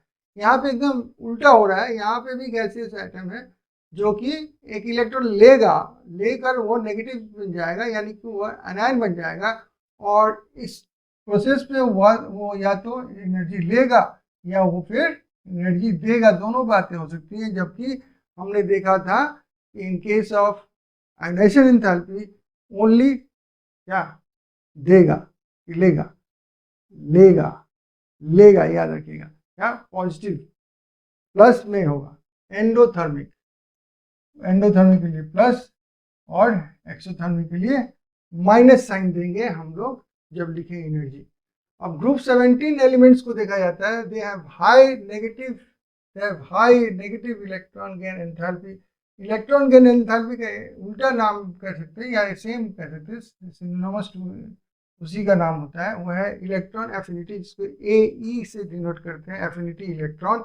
लेकिन वो साइन जो है उसका पॉजिटिव हो जाता है, जहाँ पे आपको नेगेटिव मिलेगा साइन वहाँ पे आपको पॉजिटिव देना होगा। जैसे कि ये पॉजिटिव है तो यहाँ पे आप नेगेटिव लिखोगे, यहाँ पे नेगेटिव है तो यहाँ पे पॉजिटिव लिखोगे। तो नेगेटिव इलेक्ट्रॉन गेन एंथैल्पी किसका होता है? 17 नंबर ग्रुप के एलिमेंट्स के होते हैं, यानी कि उसकी जो इलेक्ट्रॉन एफिनिटी होती है वो पॉजिटिव मानेंगे। एफिनिटी मैंने पॉजिटिव वो चाहता है लेना, पॉजिटिव है ना, वो चाहता है लेना, तो उस हिसाब से उसको सोचिएगा। बिकॉज दे अटेंड, क्यों ऐसा करते हैं वो लोग? ये है आपके 17 ग्रुप के, ये ऐसा क्यों करते हैं? तो आप जानते हो कि ये जो फ्लोरीन है उसकी एक इलेक्ट्रॉन नियॉन से कम है, वो चाहता है कि एक इलेक्ट्रॉन हम ले लें कहीं से और नियॉन का कॉन्फ़िगरेशन बना ले अपना, तो हम स्टेबल बन जाएंगे, नोबेल गैस कॉन्फ़िगरेशन में मिल जाए। मुझे क्लोरीन जो है आर्गन के कॉन्फ़िगरेशन को अटेंड करना चाहता है, ब्रोमीन जो है आपके क्रिप्टॉन का, उसी तरह से एंड सो ऑन, ठीक है, आयोडीन है आपका जेनॉन का एंड सो ऑन। तो ये लोग attain stable noble gas configuration करना चाहते हैं by picking up an electron. Noble gas have large positive electron gain enthalpy. इनका देखिए पॉजिटिव इलेक्ट्रॉन गेन एंथैल्पी है किसके? आपके नोबेल गैस है। ऐसा क्यों है? क्योंकि इनका जो है एक इलेक्ट्रॉन लेने से इनको पूरा एक शेल बढ़ाना पड़ेगा। जैसे यहाँ पे देखिए, पकड़ लीजिए, आपको मैं नियॉन का दिखाता हूँ, इसलिए नियॉन का ही दिखाता है, हीलियम का दिखाता है, इजी पड़ेगा। देखिए हीलियम का ये जो न्यूक्लियस है और ये एक ऑर्बिट में 2 इलेक्ट्रॉन्स है, आप एक इलेक्ट्रॉन और देना चाहते हो तो कहाँ वो ले सकता है? वो नहीं ले सकता है। यहाँ उसको लेने के लिए यहाँ पे आना पड़ेगा, एक और ऑर्बिट बनाना पड़ेगा और फिर एक इलेक्ट्रॉन मांगना पड़ेगा कहीं से। तो देखिए उसको 2 काम करने होंगे, एक शेल की एनर्जी बनानी पड़ेगी, फिर इलेक्ट्रॉन लेने की एक बात आएगी। तो शेल की एनर्जी बनाने के लिए, लेने के लिए उसको एनर्जी देनी पड़ेगी, तो यानी कि आपको पुश करना पड़ेगा वहाँ पे, उसको थ्रस्ट करना पड़ेगा, भाई लो लो। तो वो बोलता है नहीं लूँगा, मेरे पास स्पेस नहीं है। तो स्पेस बनाने के लिए उसको और खर्च देना पड़ता है, इसलिए उसकी large positive electron gain enthalpies होती है किसकी? नोबेल गैस की। हीलियम की बात यहाँ पे मैंने लिखा है, ये हीलियम है, ठीक है। Electron gain enthalpies have large negative values towards the upper right of the periodic table preceding the, ये जो नोबेल गैस का कौन सा 0 ग्रुप भी कहते हैं, 18 ग्रुप भी कहते हैं, जस्ट उसके बाद वाला जो ग्रुप होता है उसको कहते हैं 17 नंबर ग्रुप। आप देखोगे इसके अपर साइड वाले में इसके लार्ज नेगेटिव आपको क्या मिलेगा? इलेक्ट्रॉन गेन एंथैल्पी देखने को मिलेगा, ठीक है, just preceding the noble gas. इसमें भी देखोगे आप सेकेंड 16 नंबर में भी आ जाओ, देखोगे तो बहुत सारा नेगेटिव में मिलेगा। आप एकदम एक्सट्रीम जब चले आते हो लेफ्ट, माने कि आप चले आते हो इसमें कि इसमें आप एंटीलिमिटर में, तो देखिए बहुत कम हो जाता है वैल्यू, वहाँ पे हाई है, यहाँ पे लो है। बात समझ में आ गई? Variation of the electron gain enthalpies is less systematic than for ionisation enthalpy. Ionisation enthalpy में हमने क्या देखा था? डाउन द ग्रुप जाओगे तो आयनाइजेशन एंथैल्पी कम हो रहा है, अक्रॉस द पीरियड जाते हो फ्रॉम लेफ्ट टू राइट तो बढ़ता है। यहाँ पे देखिए, यहाँ पे नेगेटिव वैल्यू बढ़ रहा था, अचानक यहाँ पे जंप कर गया, पॉजिटिव वैल्यू में चला गया, तो कहाँ सिस्टमैटिक है? It becomes more negative with increase in the atomic number. जैसे एटॉमिक नंबर बढ़ता है तो इसकी नेगेटिव वैल्यू बढ़ रही है, ठीक है। और we expect the electron gain enthalpy to become less negative as we go down the group. और उसी तरह हम एक्सपेक्ट करते हैं कि यहाँ पे आप देखोगे 200, 195, 190, 174 इसके लेस होती जा रही है, यहाँ पर भी आपकी लेस होती जा रही है। क्यों? कि खींचने की क्षमता जो है यहाँ पे कम हो जाती है, ठीक है, इलेक्ट्रॉन्स की। तो इस तरह से ये नेगेटिव वैल्यूज कम होती जा रही है, ठीक है। तो less negative down the group हो जाता है ये। और उसके बाद because the size of the atom increases, यहाँ पे साइज एक एक नीचे जाते हैं ग्रुप में, एक एक शेल बढ़ते जाता है और जो एडेड इलेक्ट्रॉन है वो फर्दर फ्रॉम द न्यूक्लियस चला जाता है, तो न्यूक्लियस वो उतना जोर से टान नहीं सकता। अब देखिए मैंने जानबूझ के देखिए, आप देखिए मैं जो लाइन बनाया हूँ मैं यहाँ से बनाना शुरू किया हूँ, नीचे से इसको छोड़ दिया हूँ, इसको छोड़ दिया था मैंने और इसको छोड़ दिया था मैंने। ऐसा क्यों किया था अब बताऊंगा। When an electron is added to O and or F, then the added electron goes to smaller n is equal to 2 quantum level and suffers significant repulsion from other electrons। मैं पहले एक को दिखा देता हूँ, पहले समझ लीजिए आपको, मैं फ्लोरीन का दिखाता हूँ। तो फ्लोरीन का ये है आपका, इसको मान लीजिए न्यूक्लियस, फ्लोरीन न्यूक्लियस, और एक ऑर्बिट ये है माने एक शेल, और दूसरा शेल क्या है उसका, तो उसमें आपको मिलेंगे 1 2 3 4 5 6 7, ठीक है ये है। और मैं एक बनाता हूँ क्लोरीन का, ठीक है। तो क्लोरीन का देखिए ये है आपका, ये फ्लोरीन है, ये क्लोरीन में बना रहा हूँ। क्लोरीन में आपका 1 2 तो हो गया, उसके बाद फिर 1 2 3 4 5 6 7 8 और फिर एक आएगा 1 2 3 4 5 6 7। अब देखिए यहाँ पर 1 2 3 4 5 6 7 है, ये चाहेगा क्या बनना, अपना नियॉन बनना चाहेगा, एक इलेक्ट्रॉन चाहेगा कहीं से आए यहाँ पे, ठीक है। ये भी क्या बनना चाहेगा, यहाँ पे देखिए 1 2 3 4 5 6 7 है, ये भी चाहे कहीं से एक इलेक्ट्रॉन आ जाए तो मैं बन जाता हूँ आर्गन। तो यहाँ से वो भी चाहता है कि एक इलेक्ट्रॉन आ जाए, ठीक है, वो भी चाहता है इलेक्ट्रॉन एक, ये भी चाहता है इलेक्ट्रॉन एक। अब दोनों तो खुश है, इलेक्ट्रॉन आएगा तो दोनों अपने क्या करेंगे, नोबेल गैस कॉन्फ़िगरेशन को कंप्लीट कर लेंगे, स्टेबल कंडीशन में चलाएंगे। अब क्लोरीन के साथ में प्रॉब्लम क्या है, इसके पास ये जो ग्राउंड शेल है, पहला शेल ऑर्बिट, दूसरा ऑर्बिट भी छोटा ही होता है, क्योंकि जो पहला वाला ऑर्बिट होता है उसमें केवल एक ही सबशेल होता है, और वो भी एक ऑर्बिटल वाला जो है एस सबशेल, बाकी कुछ तो होता नहीं है। तो उसके बाद तुरंत आ जाता है आपका सेकेंड शेल। ये बहुत क्लोज इलेक्ट्रॉन्स होते हैं, जैसे ये इलेक्ट्रॉन आते हैं तो रिपल्शन होती है, यहाँ पे रिपल्शन क्या होगी, रिपल्शन शुरू हो जाती है इनके बीच में, रिपल्शन होने ही चलते देखिए यहाँ पे ये ज़्यादा खुशी से नहीं ले पाते हैं, -328 है, जबकि यहाँ पे इलेक्ट्रॉन जब आता है तो दूरी बढ़ गई है, रिपल्शन नहीं होती यहाँ पे, नो रिपल्शन नहीं होती यहाँ पे, रिपल्शन नहीं होने के चलते बहुत इजीली वो इलेक्ट्रॉन चला आता है। देखिए यहाँ पे माइनस वैल्यू ज़्यादा है, -349 है। सिमिलर कंडीशन आपको ऑक्सीजन एंड सल्फर में भी देखने को मिलेगी, ये चीज़ सल्फर में देखिए more negative value than oxygen है, क्लोरीन में more negative value than fluorine है। ये कारण है उसके जो शेल हैं, इसके ऑक्सीजन एंड फ्लोरीन के, ये 2 नंबर शेल हैं जो कि बहुत छोटे होते हैं, वहाँ पे एक्स्ट्रा इलेक्ट्रॉन तो आना चाहेगा और न्यूक्लियस लेना चाहेगा, एटम लेना चाहेगा, लेकिन उनके पास स्पेस ना छोटा है कि इलेक्ट्रॉन में झगड़ा शुरू हो जाता है, तो एक दूसरे को भगाने लगते हैं। इसके चलते यहाँ पे लेस ये हो जाता है, ये वैल्यू हो जाता है नेगेटिव, जबकि यहाँ नेगेटिव वैल्यू होने के बाद तो खुशी से ले रहे हैं, तो खुशी से ले रहे हैं, तो जो खुशी से सबसे ज़्यादा ले रहा है यहाँ पे क्लोरीन ले रहा है, यहाँ पे कौन ले रहा है इस ग्रुप में, तो ले रहा है सल्फर। अब धीरे धीरे दूर होते जा रहे इलेक्ट्रॉन, तो खुशी कम होती जा रही है, इसके चलते यहाँ पर भी प्रॉब्लम होती है। और फर्स्ट वाले में तो ऑर्बिट की प्रॉब्लम है, छोटी साइज की ऑर्बिट है, इसलिए इलेक्ट्रॉन अपने अपने झगड़ा करने लगते हैं, तो इसके चलते यहाँ पे नेगेटिव वैल्यू कम है। अब देखते हैं electron affinity and electron gain enthalpy में क्या रिलेशन है।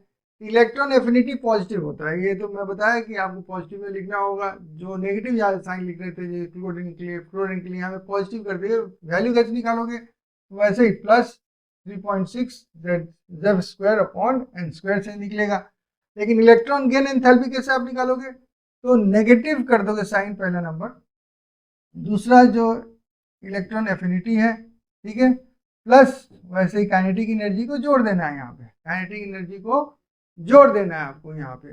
लेकिन रूम टेम्परेचर अगर है तो दोनों ही सेम हो जाएंगे, केवल चार्ज अलग, साइन अलग हो जाएगा, इसका पॉजिटिव होगा और इसका नेगेटिव होगा। इसका अगर नेगेटिव है तो ये पॉजिटिव होगा।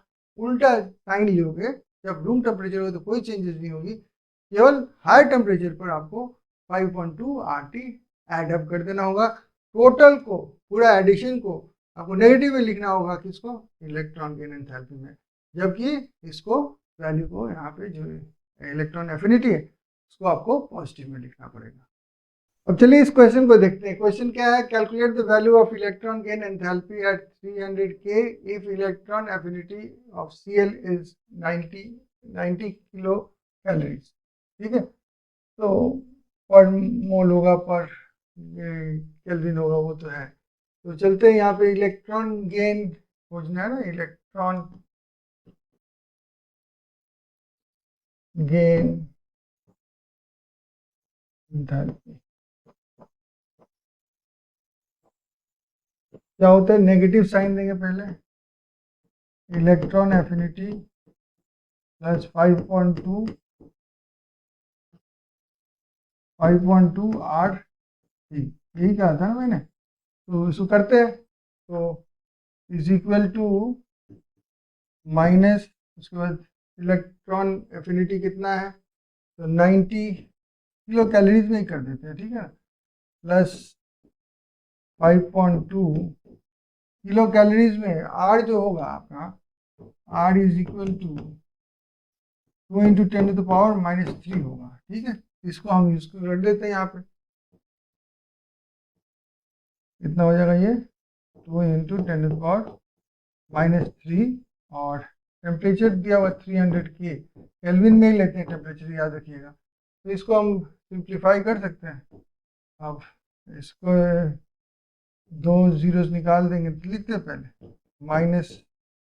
-90 प्लस 5/10 कर देते हैं, और ये 2 जीरो हटा दिए, 10 ये कर दिया, इंटू 3 कर देता है, तो ये हो गया 15 तो माइनस साइन याद रखिएगा है, तो 90.0 प्लस 0.5 है इंटू 3 और 1.5 हो जाएगा, यानी कि -91.5 किलो कैलोरीज आपका हो जाएगा इलेक्ट्रॉन गेन एंथैल्पी। अगला क्वेश्चन देखते हैं, बहुत इजी क्वेश्चन है। क्या है, कह रहा है कि इलेक्ट्रॉन गेन एंथैल्पी, ठीक है, of X atom gas state is equal to minus 4.0 eV। ठीक है, तो find the ionisation enthalpy of the gas. ठीक है, गैसियस एटम, तो IE खोजना है। अब देखिए इन दोनों में क्या रिलेशन है, पहले आपको जानना होगा। देखिए मैंने जब आयनाइजेशन एंथैल्पी लिखा था तो मैंने लिखा था ऐसे, इन्फिनिटी की energy -13.6 Zeff square upon n square, जो अल्टीमेटली आपका क्या बन गया था, is equal to plus 13.6 Zeff square upon n square बन गया था। वहीं पे हम लोग जब इलेक्ट्रॉन गेन एंथैल्पी की बात कर रहे थे तो हम लिखे थे -13.6 जेफ स्क्वायर से समझिए उसको, और एन स्क्वायर। इसमें अंतर क्या चीज़ का है, केवल ये तो साइन का अंतर है ना, ये यहाँ पे नेगेटिव है, यहाँ पे पॉजिटिव है, तो ये नेगेटिव है तो इसका आयनाइजेशन एंथैल्पी क्या होगा, पॉजिटिव हो जाएगा।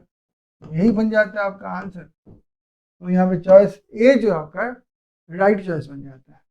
तो देखते हैं ये क्वेश्चन क्या कह रहा है। कह रहा है कि विच of the following will have the most negative electron gain enthalpy. Negative में आंसर आना चाहिए। तो पहले जो दिए हुए हैं यहाँ पे देखिए, P दिया हुआ है, S दिया हुआ है, Pl दिया हुआ है। ठीक है, तो मैं ऐसे क्यों लिखा मैं भी बता दूंगा आपको।